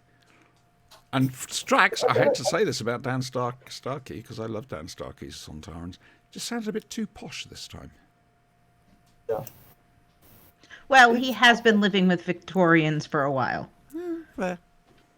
He must Maybe be in his he old just age by now. picked things up. I did like that the Doctor we have doesn't have all the memories we have. So there's definitely an element of dramatic irony about a lot of this. Yeah, but It's the 8th Doctor, essentially. yeah.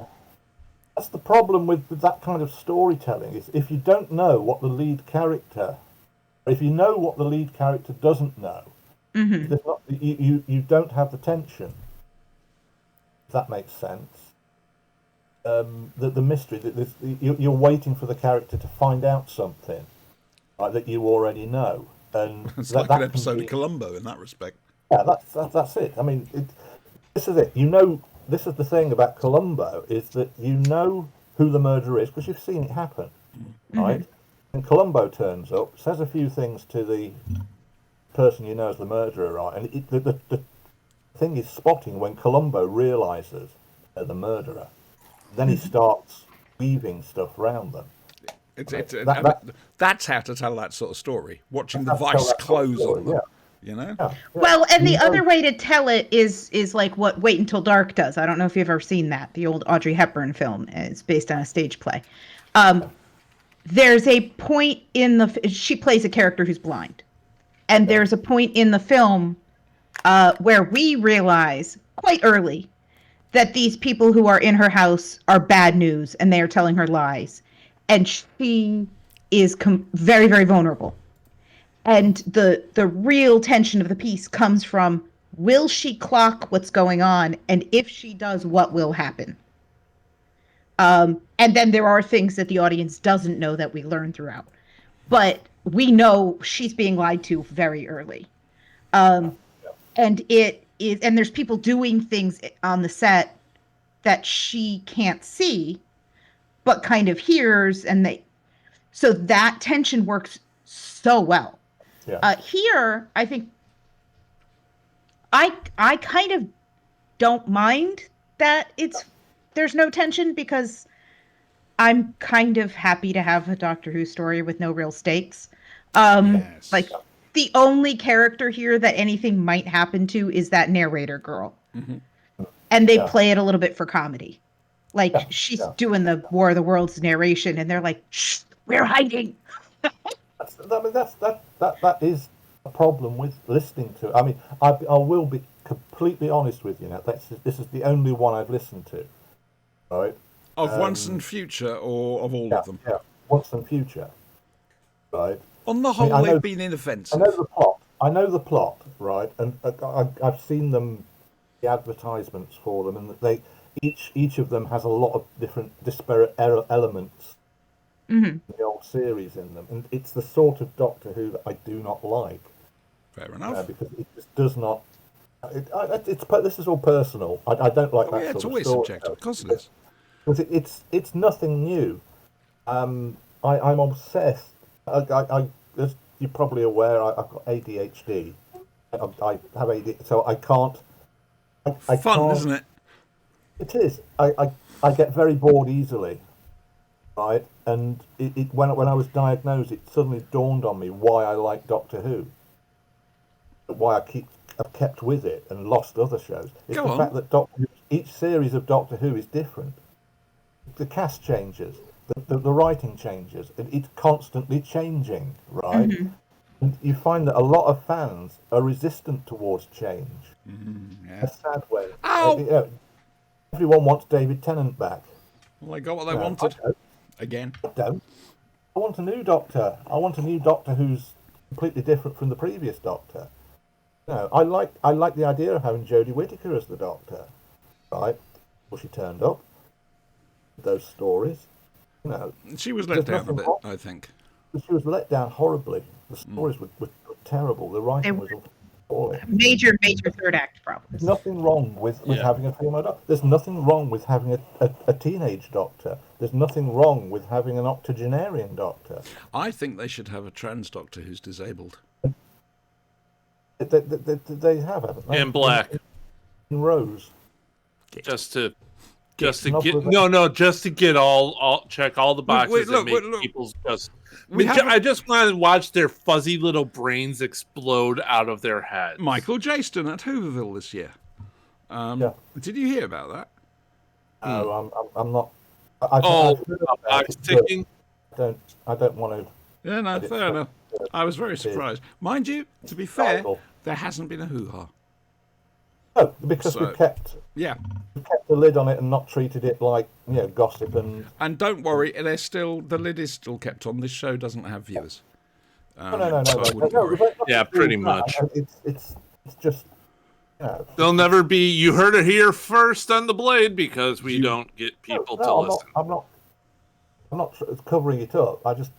No, please, that's not where I was heading with that. I can't remember where I was heading with that, but Don't worry about it. It's anyway. Moving on. what was I saying? Oh yeah, Well, Shooty, that's I it. Yeah, so Shooty's already there. So they've got the Black Doctor, they've had the Woman Doctor, they need the trans disabled Doctor from Jersey. In the novelization, in Russell T Davis's novelization of Rose, I think that may be a little self-serving, Siobhan. No. Surely not. I know where you're coming, Andrew. Go on, say it. I know what you're saying. in the novelization of Rose, when Rose is at Clive's. Clive's thing, there's note that she sees all the pictures of the various doctors, and there's a female doctor there. And there's also a bald teenage boy with a robot dog. A bald teenage boy in a wheelchair with a robot dog. Yep. Right, as being one of, and it's implied that that's one of the doctors as well. I have to admit, I did like that little sequence where the female Doctor is running away from Buckingham Palace being chased by giant frogs. You could almost imagine Russell T Davies hooting as he wrote that down as a challenge to Chibnall. Yeah, we may even get to see it. Well, fair enough. Oh, we will. The Rose is being illustrated. It's being released as an illustrated hardback. You're right. It has. It's being released on the 23rd, isn't it? By lovely Robert Hack. I've only just acquired a copy of his illustrated Doctor Who and the Daleks. I need to give a plug out. I'm afraid to well, not afraid, but to Vwarp, the magazine Vwarp, who are releasing a special end October, beginning of November, sometime for the anniversary. They've just released a trailer for The Bit I'm Nine, which is a meeting on the Common, the first chapter of Doctor Who and the Daleks, or Doctor Who in an Exciting Adventure with the Daleks, the first Doctor Who book, well, novel anyway. And it's got Noonan doing his thing. Helen Sterling's playing Babs. I can't remember the name of the chap who played Ian. But it's not just that on the DVD. There's a hell of a lot more. It's a freebie on the magazine, a free DVD. Used to do it with CDs, not now. It's DVDs and animation. I can't tell you any more about what's on it because I'm not allowed to.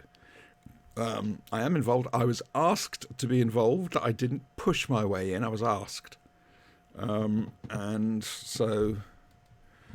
Yeah, I'm bursting for them to announce it so I can actually say something about all this, but I can't. But, yeah, keep an eye open for Warp number 6. There you go. So that was nice. What the conversation, so, you know.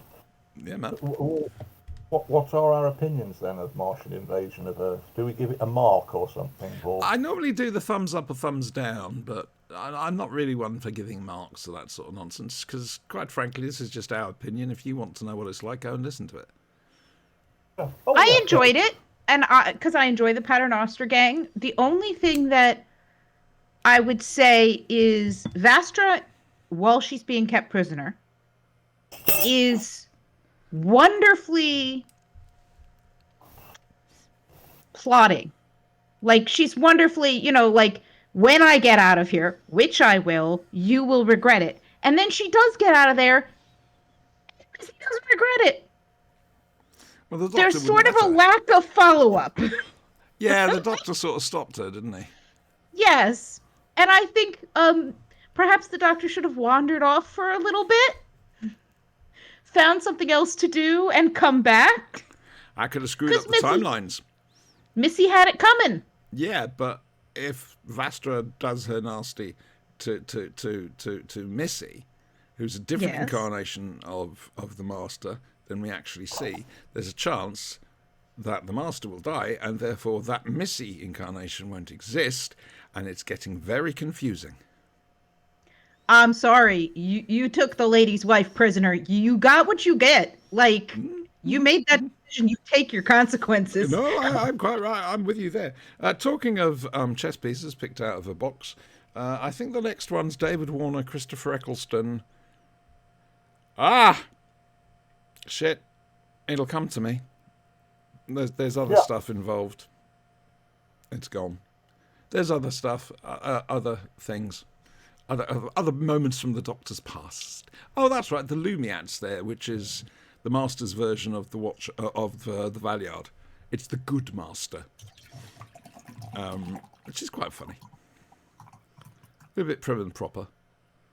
But next week we're looking at the doggy thing for Torchwood, aren't we? Yes, probably. It's a short one. It's only an hour. I kind of like the hour ones. They don't outstay their welcome. I'm with you on that completely. I am with you on that completely. I mean, be glad that the Big Finish have stopped their thing of basically doing a 4-parter on 2 discs, because that could take a little bit of strain to listen to the whole thing. 1 hour is a good time. The 3-episode ones aren't too bad, but the 1 hour jobbies, they do the job, I think. My opinion with the Martian invasion one, it would have worked better as a 4-parter, without the Paternoster gang. You've got a really nice. Sorry. Somebody else said that to me, but I can't for the life of me think who or where or when. You've got that writes itself. You've got the Doctor lands in Victorian London, and the Martian invasion is happening, and he doesn't know why. And it's only at the end of part 1, when the Missy arrives, that he realises that it's all fake. You know, you've got a great cliffhanger there. It's like Carnival of Monsters. Oh, yes. You've got a cliffhanger like that when, you know, Doctor's at sea, you know, all the way through, and then at the very end, you realise We must do Carnival of Monsters again. It's a good It's a good one. That's Martian invasion. I mean, the other thing that pigged me off was the fact that back in the 80s, I remember chatting to someone. Listening to this, it reminded me of the conversation, right? Saying, how about having a Doctor Who story where the Doctor lands inside a fictional plot? And have Doctor Who do its own version of the time machine. And that was the example he gave. Going back forward in time to the Eloi and battling the Morlocks and stuff like that. Some people have But I've drawn comparisons from the first Dalek story to the Time Machine. I've done that on Twitter frequently. Yeah. People moaning about what is it? It's usually the stock answer when people say, "Oh, the new series is ripping off RoboCop in this, blah blah blah," and I say, "Well, what about Terry Nation? He ripped off Whatever he could. Time Machine in the Daleks and War of the Worlds in Dalek Invasion of Earth. When he was told to make something up original, you ended up with The Chase, which is just a collection of disparate plots. It's a case of the Keys of Marinus all over again. Yeah, exactly.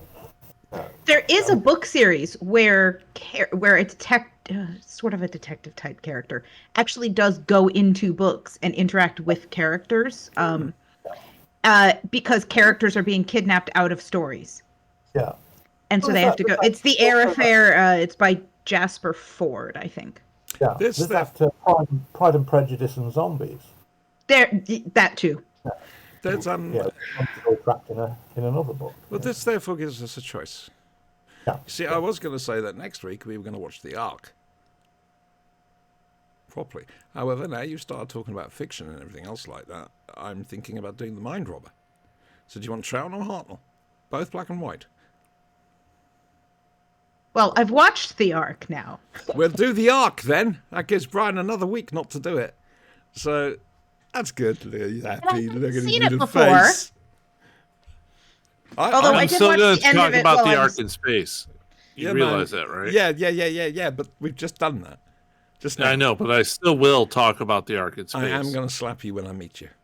I want you to know that. It will be You have on to the catch back me of your first, legs. Gimpy. I have minions. They like me better than you. You pay better. Actually, you pay. Right then. Well, I suppose we better move on. So it's the Torchwood Dogs thingy for next week, for Big Finish, and the Ark for TV Doctor Who. Let us now move on to... We're not doing the werewolf thing because I haven't watched it, and... Well, and it goes with the dog thingy anyway, doesn't it? Well, yes. Plus, it's not fair on Andrew to do something that he wouldn't know about. Plus, we've got to do the thing Andrew's here for. Yes. Let's do the thing Andrew's here for. Kolchak. What? Kolchak. The Night Stalker. Horror in the Heights. Horror in the Heights. As a Oh, kid, at school, when Kolchak was on, we did a Mickey take of Kolchak called Ballsack. oh, the Northern humour. Humour at its best. Anyway, go on. You'll never be able to watch an episode of Kolchak again now. I'll come straight out and say this is one of the better episodes of Kolchak. It has its problems. Yeah, yes, which we will come to. But Yeah. okay, Kolchak, as we've discovered, as we've been watching it, does have a tendency to go around all the various minority groups to take legends and myths from them. And get them horribly wrong. Normally, yeah. I got an interesting Doctor Who fact actually about the bad guy in this one. Behave. Basically, there's a Jewish population in the Heights. It's a retirement area I think you have them in Florida and everywhere, don't you? Yeah, but they specifically say that basically this had been a pretty thriving community, but people moved away, and the only people who are left are the people who kind of can't afford to move, and the I people was who've thinking always that lived there. when I listened to that, I thought, my God, proper social commentary. That was quite impressive. Yeah. However, there's these 4 guys, and they're meeting up to play poker. Now, poker is banned on a Friday because that's the Sabbath. Well, not only that, but it's illegal. Oh, probably. So they meet up in this Gambling. old meat packing or abattoir in a room there.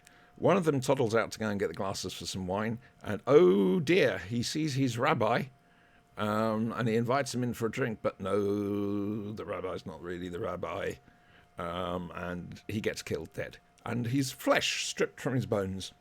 Everybody thinks it's rats. Phil Silvers guest stars in this, and Yes. surprisingly, doesn't make it to the last reel. No. Which I thought he would do. There's an awful lot of swastikas around. And of course, you immediately think it's a Jewish area, there's swastikas around. You know what this is. Well, and that's what the characters think too. Yes, Yeah. it is. That's what they think. Except it's not. As Kolchak, as the program stated, the swastika dates way before Hitler. It's an old mystical sign. Indeed. And that's what this was being used for, a protection sort of thing. It was just unfortunate that it was the swastika, and it was in a Jewish area. Turns out that there's a Hindu who's dying, sadly, and it's his vocation to kill the Rakashi. Rakasha. No, Rakashi is individual. Rakasha is... Rakasha. the reason I know this is because it's the same name as a group of evil spirits in The Case of the All-Consuming Fire, Sherlock Holmes novel. I might be lying about the Sherlock Holmes bit. It's spelled Rakshasa. That's it. Yep. I looked it up. I thought this is All-Consuming Fire. It's a Doctor Who meets Sherlock Holmes crossover. Very good. And in the end, it's down to Kolchak to take the guy out. The thing is, this creature has the ability to appear as somebody you trust.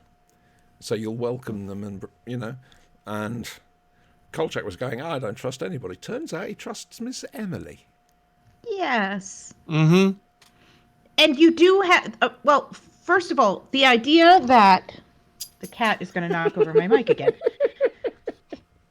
The idea that you can go through a segment without the cat trying to interrupt you.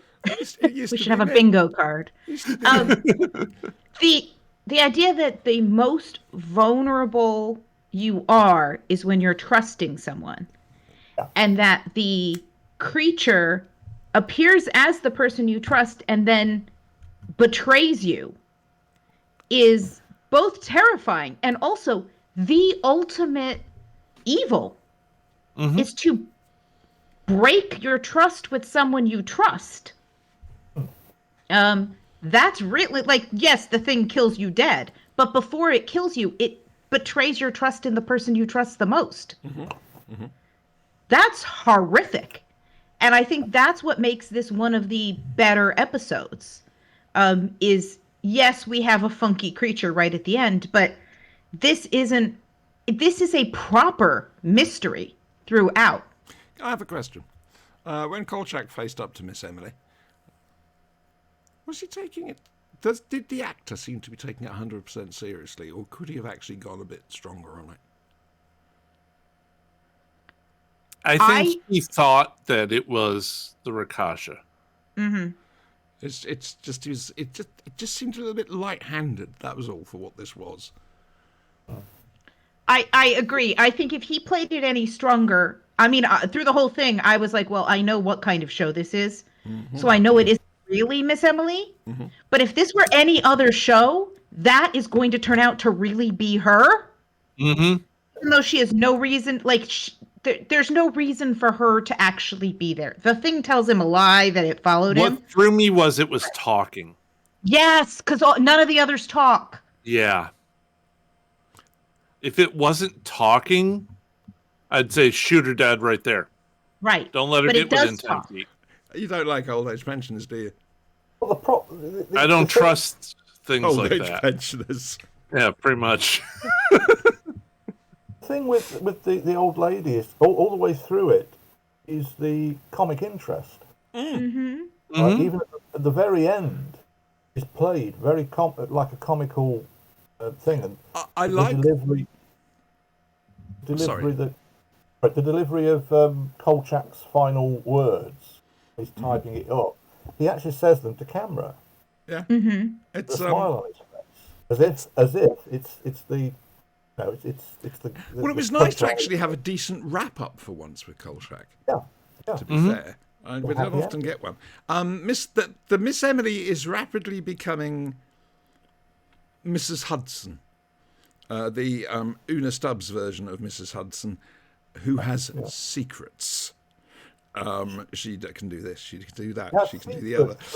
The woman has lived a life. I know, man. I am feeling more. In fact, I want to have a Justice for Ron Updike group because that No. poor man is. Oh, I'd hate to be that actor. Got a part in hopefully a primetime show, and you get one line. We had a Yes, but you still get the full check. We had the stereotype gay antique dealer. That one as well. Funny, you should. I watched the episode again. I'd forgotten about that. Only about 3-4 days ago, I watched an episode of the BBC TV series Softly Softly Task Force, Oh, right. and the main villain in it is James Bree as a gay antique dealer. Oh, really? Like this is 1973, which is a similar time to Kolchak. It is. I'm wondering if it had become a staple of television, both here and abroad. Well, Dealers were- anybody here tended to have anything to do with the arts was either played as being rich or gay back in the 70s. all a bit fey sort of thing. Yeah, man. Anyway, he was an incidental character. He was there to add colour to the story. You know, To be another in a series of people that Kolchak goes to get information. he goes to get in the function in the story. He goes to him to get information, right? And it's going to be exposition. You've got to make it a bit more entertaining. So you colour in the character he gets the exposition from. You know, and you have Kolchak doing all that thing with the clock and Yes. sitting there. Although, angry. as you're Being saying that, annoying.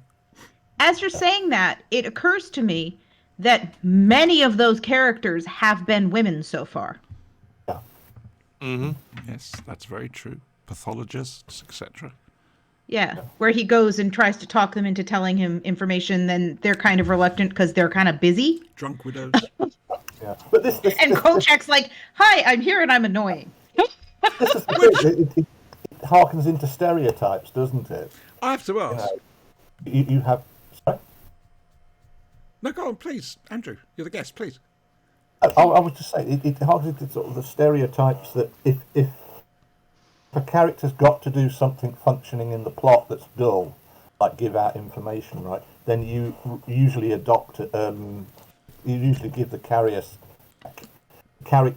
a stereotypical sort of personality and stuff. So that's why you get these sort of colourful, almost cameo parts. You could have had Liberace playing that part, the sort of guest cameo sort of thing. And some of them have been. Some of them have been cameos. Yeah, I mean, there's people like Margaret Hamilton in the Night Strangler. It's a lovely little cameo that she does. In fact, there's quite a few little cameos in Night Strangler, horror for people Yes. from the past. Yes. Right. But it's just it's a function. It makes sort of dull characters interesting. I have to admit, I'm rather enjoying the title sequence.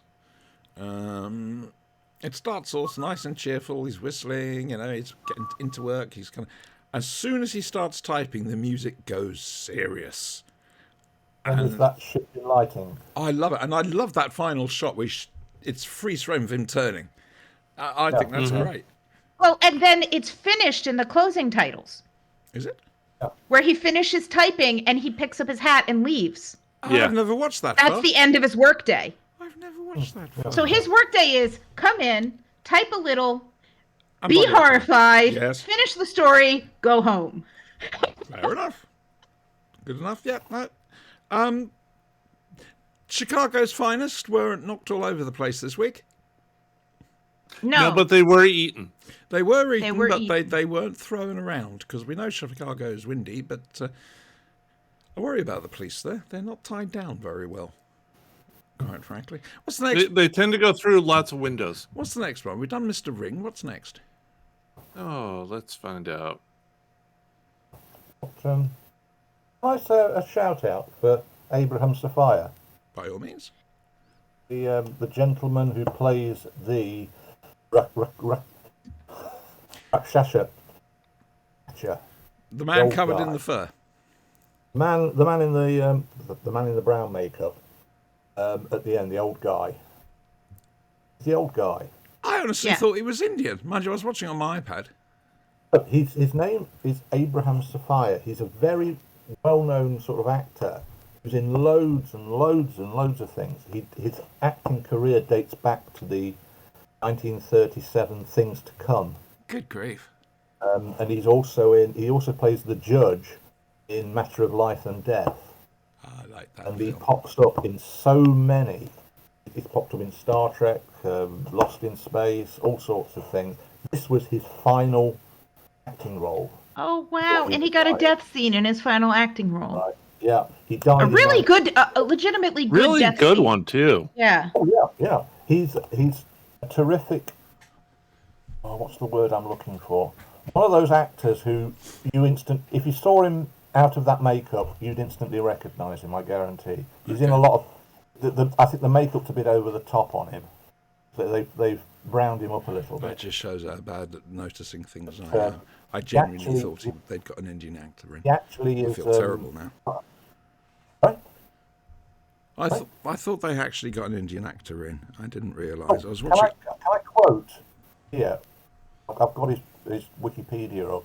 Abraham Isaac Safire, was a Burmese-born British actor who began his career on stage in familiar supporting play in film and television in his later years. He was born in Rangoon.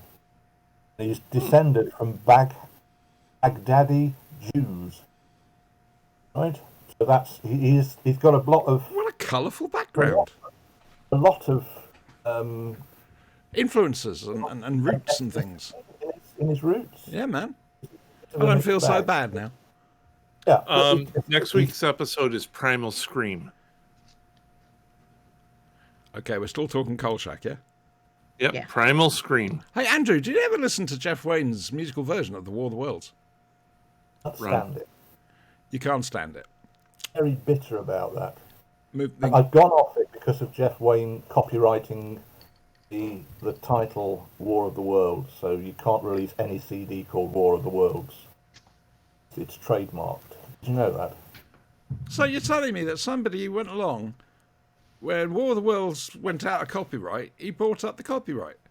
He bought up the title. The title is trademarked.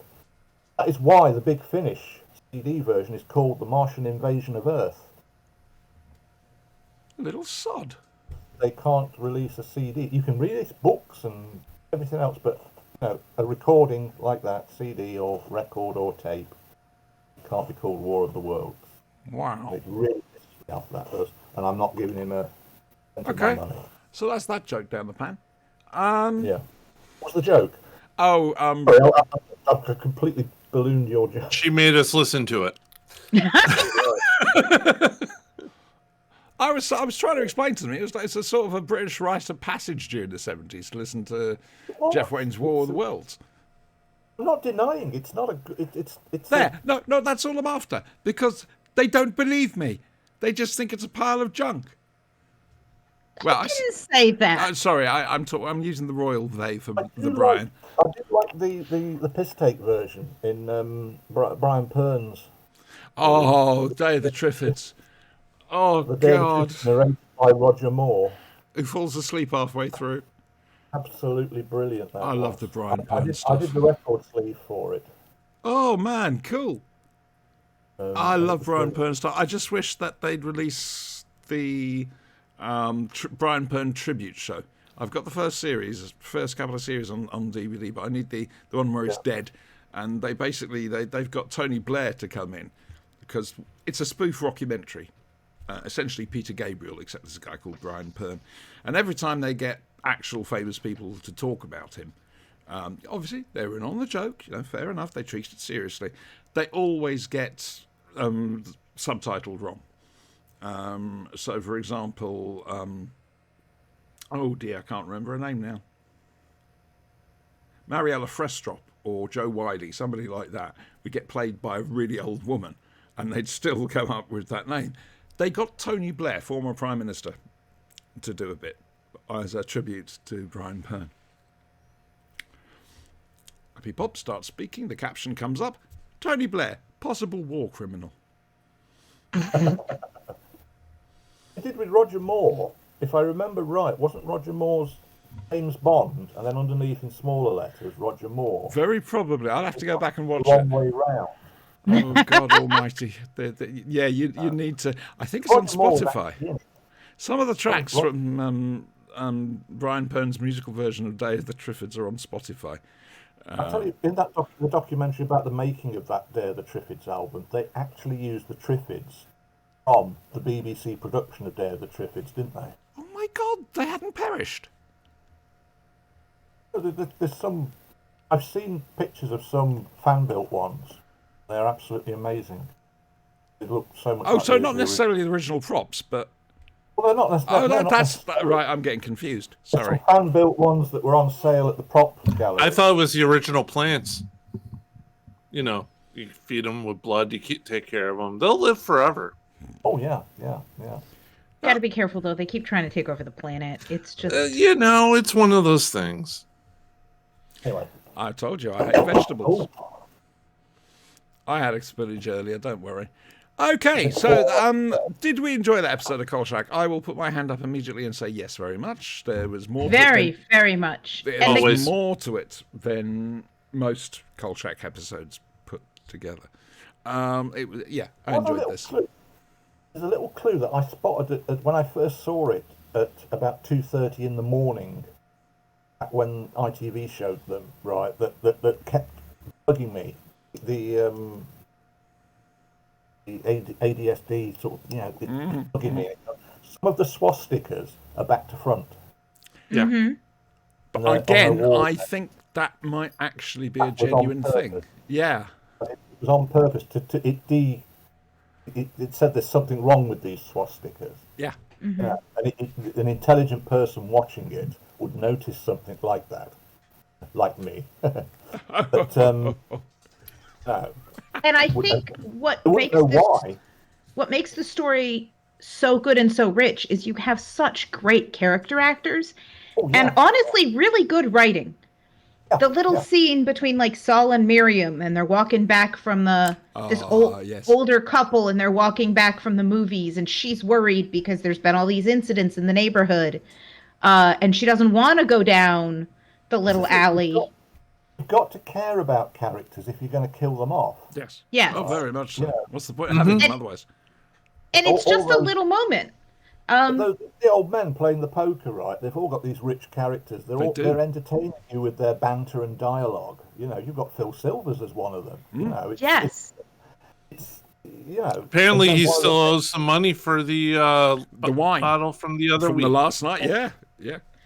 The other thing is, Can I say something about the fact that set where they're playing, all that rotting meat around them, it couldn't have been pleasant under No. arc lights. No, very much not. Stank somewhat rotten. And there was rats there as well. Oh, yeah, I was just had my first mouthful of tea and just went, That was the lovely. oh. You saw these rats and everything, and it was setting up this horrible, horrible place. And then you had these four lovely old Jewish gentlemen arguing over. Whose turn it is to pay for the wine? Yeah, And man. I think that's Yes. gorgeously funny. and deeply tragic. Yeah. Um, That's the thing. That is it. You know, That's why, and I mean, Phil Silvers, the fact that he sees Kolchak as the person he trusts, Yeah. because there's no one else left. Yeah. Yeah. And Kolchak hearing him saying, "Oh, Kolchak, is that you?" Like, Mr. Kolchak, what are you doing here? yes, Oh. yes, it really is like a standout highlight episode. And Kolchak was actually sent to go do proper newspaper reporting He was, yes. on the fact that these people are living in these conditions and the streets aren't being cleaned up and there are rats and there Yes. is garbage. And his editor for once was like, "No, that's a real story. Go get me that story." Like I said, this one does have a social heart to it, seems. Obviously, Yeah, and- watered down. And the police obviously don't care because they're like, "Oh, he died of old age, whatever." I think a lot of it's to do with the fact that it has a British writer who put on cinema in the 60s the social conscience, you know, that sort of thing in the 60s. The was kitchen quite sink prevalent. stuff. Kitchen sink stuff and everything was probably influenced by that. You got Jimmy Sangster writing it. I mean, if you've never heard of him, look him up and see the stuff that he scripted, mostly for Hammer. He was an assistant director back in the early 50s. You see, when you say Jim Sangster, I tend to think of the guy who ran Marvel for a while, editor of Marvel. Jim Shooter. Ah, there we go then. That's why I've got that wrong. His first, Sangster's first script was X the Unknown, which you Oh, I probably love heard. that film. Yeah. He submitted it he was an assistant director at Hammer, submitted it. Here, they needed a science fiction thriller thing. Well, they were hoping to make a third Quatermass story, weren't they? And Yeah. Nigel Neal went, nope. He was basically there at the right time, gave them a script, and he never looked back. He's screenplayed so many of those Dracula and Frankenstein films. There is an audio recording, obviously of a performance, on BBC Sounds called You Will Listen. It's a lost Nigel Neal play that's been re-performed. Oh yeah, I'm still. I've still to hear that. I've also heard that Redacted, the second series, which I've started listening to, does lead in to the 60th. However, I will say that considering the DWM comic strip at the moment is canon, Christian! How long's he been there? What? Brian, how long's Christian been there? A couple? I don't know. Okay. Anyway, Christian, hello, Christian, sweetheart. He's one of Hello. our. He comes to Hooverville. He's one of our longest-serving listeners, or whatever you call them nowadays. He's endured us through many. He was there with Joe. Yeah, man. Joe and Bob, and As the Action Happens. God, I miss As the Action Happens. It was a brilliant soap opera. We imported it from Latveria. Yeah. No, Christian, lovely to see you, mate. I'm sorry, I've been looking at the screen, looking at them, and not looking at chat, so I do apologise. Hey, we've got 4 viewers. Why have we got 4 viewers? Brian. Of course. Of course. I've got Christian's there. Zombie Wolf. For some reason, I think that's a real person.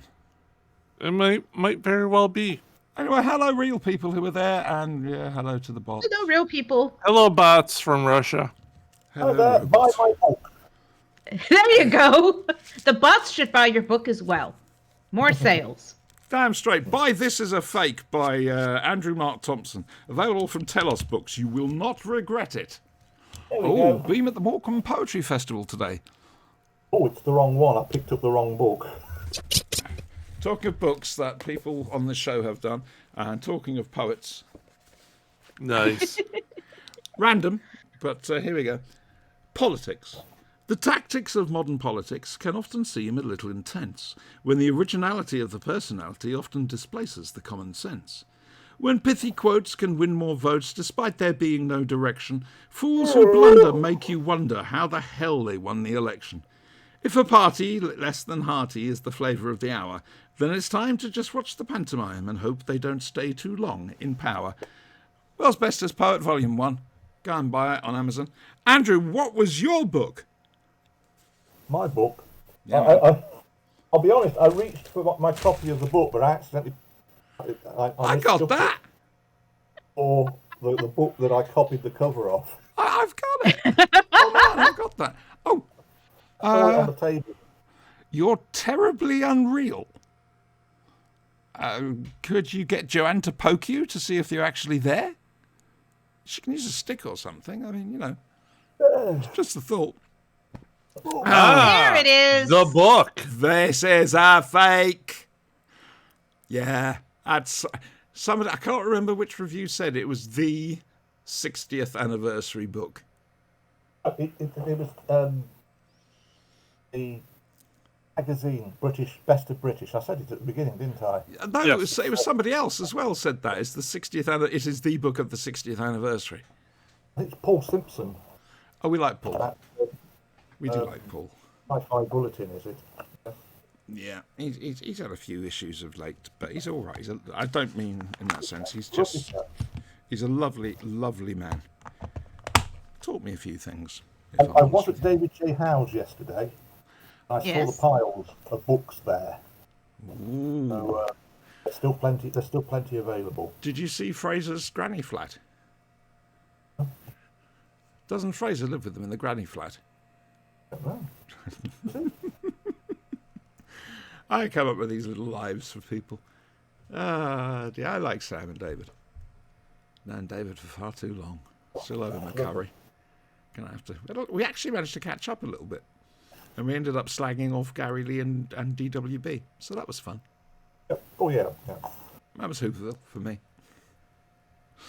Ah dear. Right. So, what did you say next week's episode was, Brian, for Kolchak? Primal Scream. Primal Scream. God, I can't wait for that movie to come out. Okay. So, Primal Scream, The Ark, and Doggy Torchwood thing. And Right, Werewolf so Primal episode Scream, one. Ark in Space, and Doggy Torchwood, Plus the werewolf thing. plus Werewolf. Every time I hear a title of a Torchwood thing, I always think, how obscenely ghastly and horrific is it going to be? And that's called Doggy, is it? Not Doggy, it's, I can't remember. Wag the Dog, something like that. I'm thinking, God, how horrific and nasty is it going to be? It involves sex and blood and... They're not normally like that. I mean, there's one know they're really not, brilliant one called The Great Sontaran War, which I'll sing from the rooftops about. Oh, yeah. That is just brilliant. Yanto putting a Dan Starkey Sontaran in amongst a caravan park to try and fit in. It's brilliant. It's brilliant. He gets a cat called Field Marshal Cat, Of course. of course. Well, yes. What else are you going to call him? Exactly. I I suspect need he to go called back and listen to that himself again. Field Marshal Cat. I actually got to go back and listen to that because that just, I mean, again, social conscience as well, talking about immigration and the way people are treated. But it was so funny. It was just so funny. James Goss, he's my favourite Doctor Who writer at the moment, is James Goss. Oh, yes. Very talented. Got a lovely sense of humour. What are you doing next week, Brian? Work. Trying to set up things with our secret weapon for the RPG. Okay, I think I know what you're talking about. Right, carry on. Things like that. Righty-ho. Andrew, what are you doing next week? Okay, he's turned into a mime. He's dressed for it. Oh no, he'll do Walking in the Wind next. Stop him! No, I don't know what I'm doing next week. I've got... Oh, I don't know. I really don't know. Fair enough. Lilibet? Work.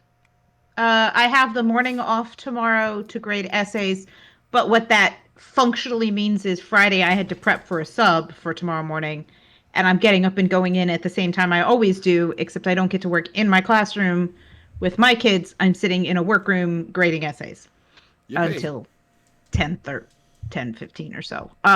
Just because logistically I wouldn't get things done otherwise. But yeah, I think just work. Started reading Beowulf with the kids. Ah, yes. Oh, yes, nice. Yes. I love. I love, and it's Seamus Haney's translation that we read. And it's brilliant to. I told them this is meant to be performed, so I'm going to perform it, right? And it starts with like, so the kings, and so I'm like, so these kings, and all the kids kind of go. You're going to get a name for yourself around school. I guarantee you. I already do. There was a year, this is like 5 years ago, where we were on tornado watch, and so all the classes were stuck in the hallway. Yep. Because our classrooms had big windows. Yep. So we were in the hallway, and all my kids had their chairs in the hallways. And I was like, darn it, I'm not going to waste this time sitting in the hallway. And we performed Much Ado About Nothing in the hallway. Like, we were reading from our books. We weren't up with costumes. Man. Yeah. But what I didn't, because there's all these other classes in the hallway too. So I'm having to really do it with gusto. Mm-hmm. And what I didn't know was another teacher down the hall saw what I was doing and filmed me. Yes. And sent it to my boss. Good. And said, look what she's, look, like even during a tornado warning, she's teaching in the hall. Mm-hmm. And so I got a message of like, I saw the video and you're doing great. And I was like, what video? Oopsies. But yeah, I already kind of have that reputation. But I want the kids to love literature. And I think so much we do just pulls the joy out of it. I agree. I've always and said a good teacher can make a child, a bad one can break them. Yeah, and it takes you at least a year to recover from a bad teacher. And this is my kids, for many of them, this is their last shot at education. Yes. Unless they choose, because I have seniors, unless they choose to go back and do university at some point, or do, trade school or something, which many of them will. But this is kind of their last, for many of them, formal education. The last chance to make that moment for them. Cool. So we're going to go it's interactive. Fun. We're going to go interactive. Christian, what are you up to next week? Whilst he's typing that out. I do hope I got your pronouns right, by the way. I'm terrible at keeping up with people's pronouns, which is ironic, all things considered. Hey, Christian, I got trans abuse earlier. Not from this lot, outside. Just thought I'd tell you. You're not alone, love. But the... Shit. Oh, next week, yeah. I've got an organising committee for the Guinness Residence on Tuesday. It's a meeting. And it was sort of mentioned last time that I'd be chairing it. Now, I can do that. That's not a problem. What I can't do is actually take the position of a chairman or whatever, chairperson, and deal with all the paperwork. I would be useless. The pressure, I'd just crumble completely under the pressure. So there's that. And then Thursday, it's part 2 of Residence versus Guinness. The organising committee met them once, and we basically waited outside for 5 minutes, then all walked in together en masse, all sat down and put a load of paperwork in front of us. It was like a bloody select committee hearing at Parliament. You have those sort of things, congressional hearings and whatever, don't you? Yes. Yeah. Yes. Everybody comes in loaded for bear. Yeah, man. We managed to get through half the points last time, and then we had to stop. So we're going to come back and do the other half this Thursday, but there might be more than that. So, was there any resolution on the We2E? On the We2E, yep, they're more than welcome to come in through the southern border. However, they are actually, to be fair, they do tend to come from up there rather from down there. They're aliens, remember? Was there resolution on the probing incident? On the probing incident? There was no probing incidents. That's false. I don't know. I'm just saying. That's fake news. I am against, the probing by the We2E. You keep going on about fake news, yet you promote all this nonsensical conspiracy theories about the We2E. The We2E are a danger. They are not, and they are not from China. They're from space. They are from China. You're very strange people. We're continuing an argument. You see, Eddie's son Sean and a friend had come up with an idea for a game. where you had to basically win the American election. And One lies and one tells the truth, and you can't, and you're well, not allowed to no, tell which one of them is which. is a Republican, one of them's a Democrat. No, they don't go with political parties. Oh, no. One lies and one tells the truth. Was that what happened? Yes. We can't have done because we were talking absolute bollocks. We can't tell the Exactly. truth about absolute bollocks. We went off into all sorts of strange, weird places. And the whole idea is you argue out a point, and then whoever the referee is I decides was who wins the against state. anal probing. My opponent was for anal probing. It's a I very believe. useful health checking device. I'm just saying when And it's you get cable. non-consensual, it is not for health purposes. You get cable. Dear God, Christian says it's they and them. Right, thank you. And next week, they're auditioning for the Alien, the musical. I've not heard of Alien the musical. That sounds like fun. I'm trying to actually. I want to hear the song for the dinner scene. Well, the chestburster comes out and does the "Hello, my baby, hello." Hello, my That's baby." exactly what I want to hear. Christian, sweetheart, just go get him, mate. Just go get him. Quite frankly. Break a leg. As long as there's a man-sized dog sitting at one of the counters, I'm good with it. Who's playing the cat? The cat is the smartest person on that spaceship. Damn straight. Damn Hides straight. until the problem is over. The cat can be the narrator. There you go. The only problem is if it's like Into the Woods, the narrator dies at the intermission. A terrible thing. Christian, do not listen to our suggestions. Don't play it like this. Well, the cat does survive, doesn't Yes, they? it Jumps, does. yeah, completely survives. Gets left back on Earth in Aliens. Although And he's we're got some never new- completely sure that it hadn't been the cat's plan all along to get rid of the annoying humans. To be fair, I'm down with that. Fair. I think if the cat can engineer a human-alien war in order to eliminate all humans, more power to it.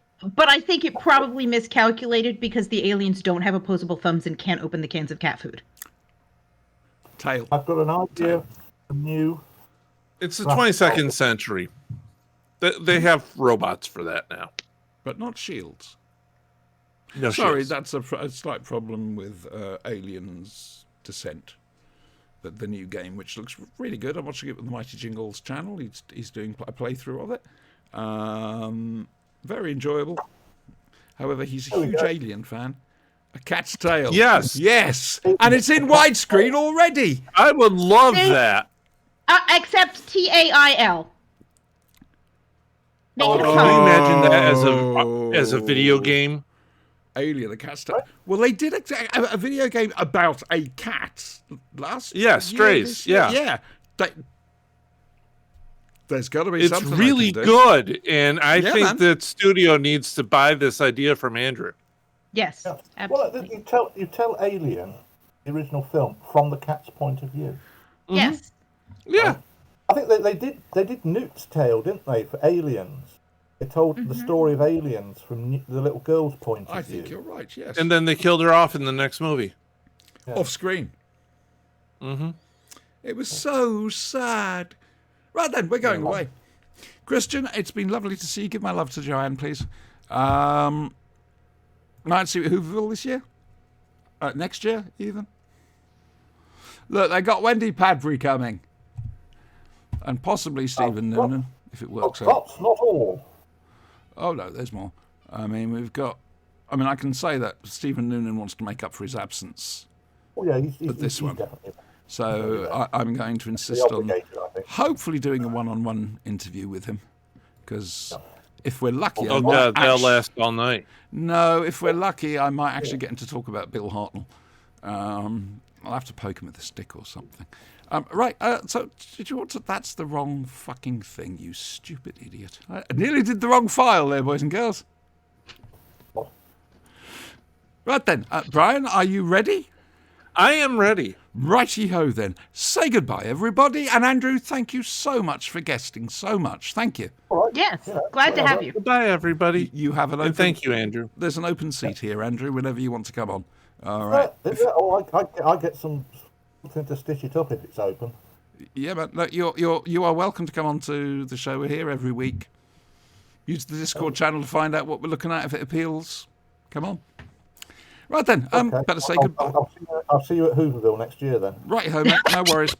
I'll be sat outside in the cafe. Seriously, I really enjoyed this. And Oh, if thank you. put it with We me, try. I'll do it again. We That's no problem. try. We try. Goodbye, everybody. See you later. Bye.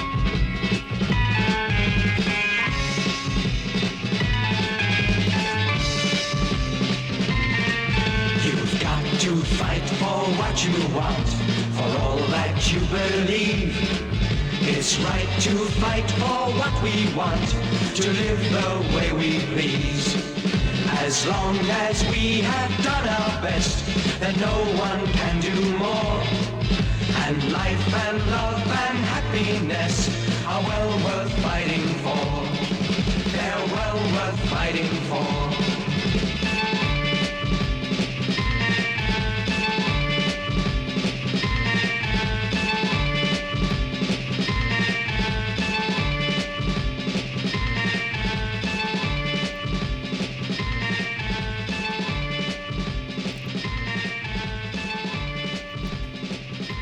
There are two kinds of people in this world. Those who believe in John Levine and those who don't.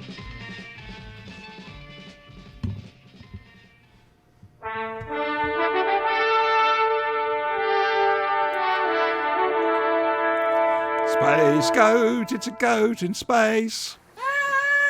Space goat, it's a goat in space. Alien. Goat.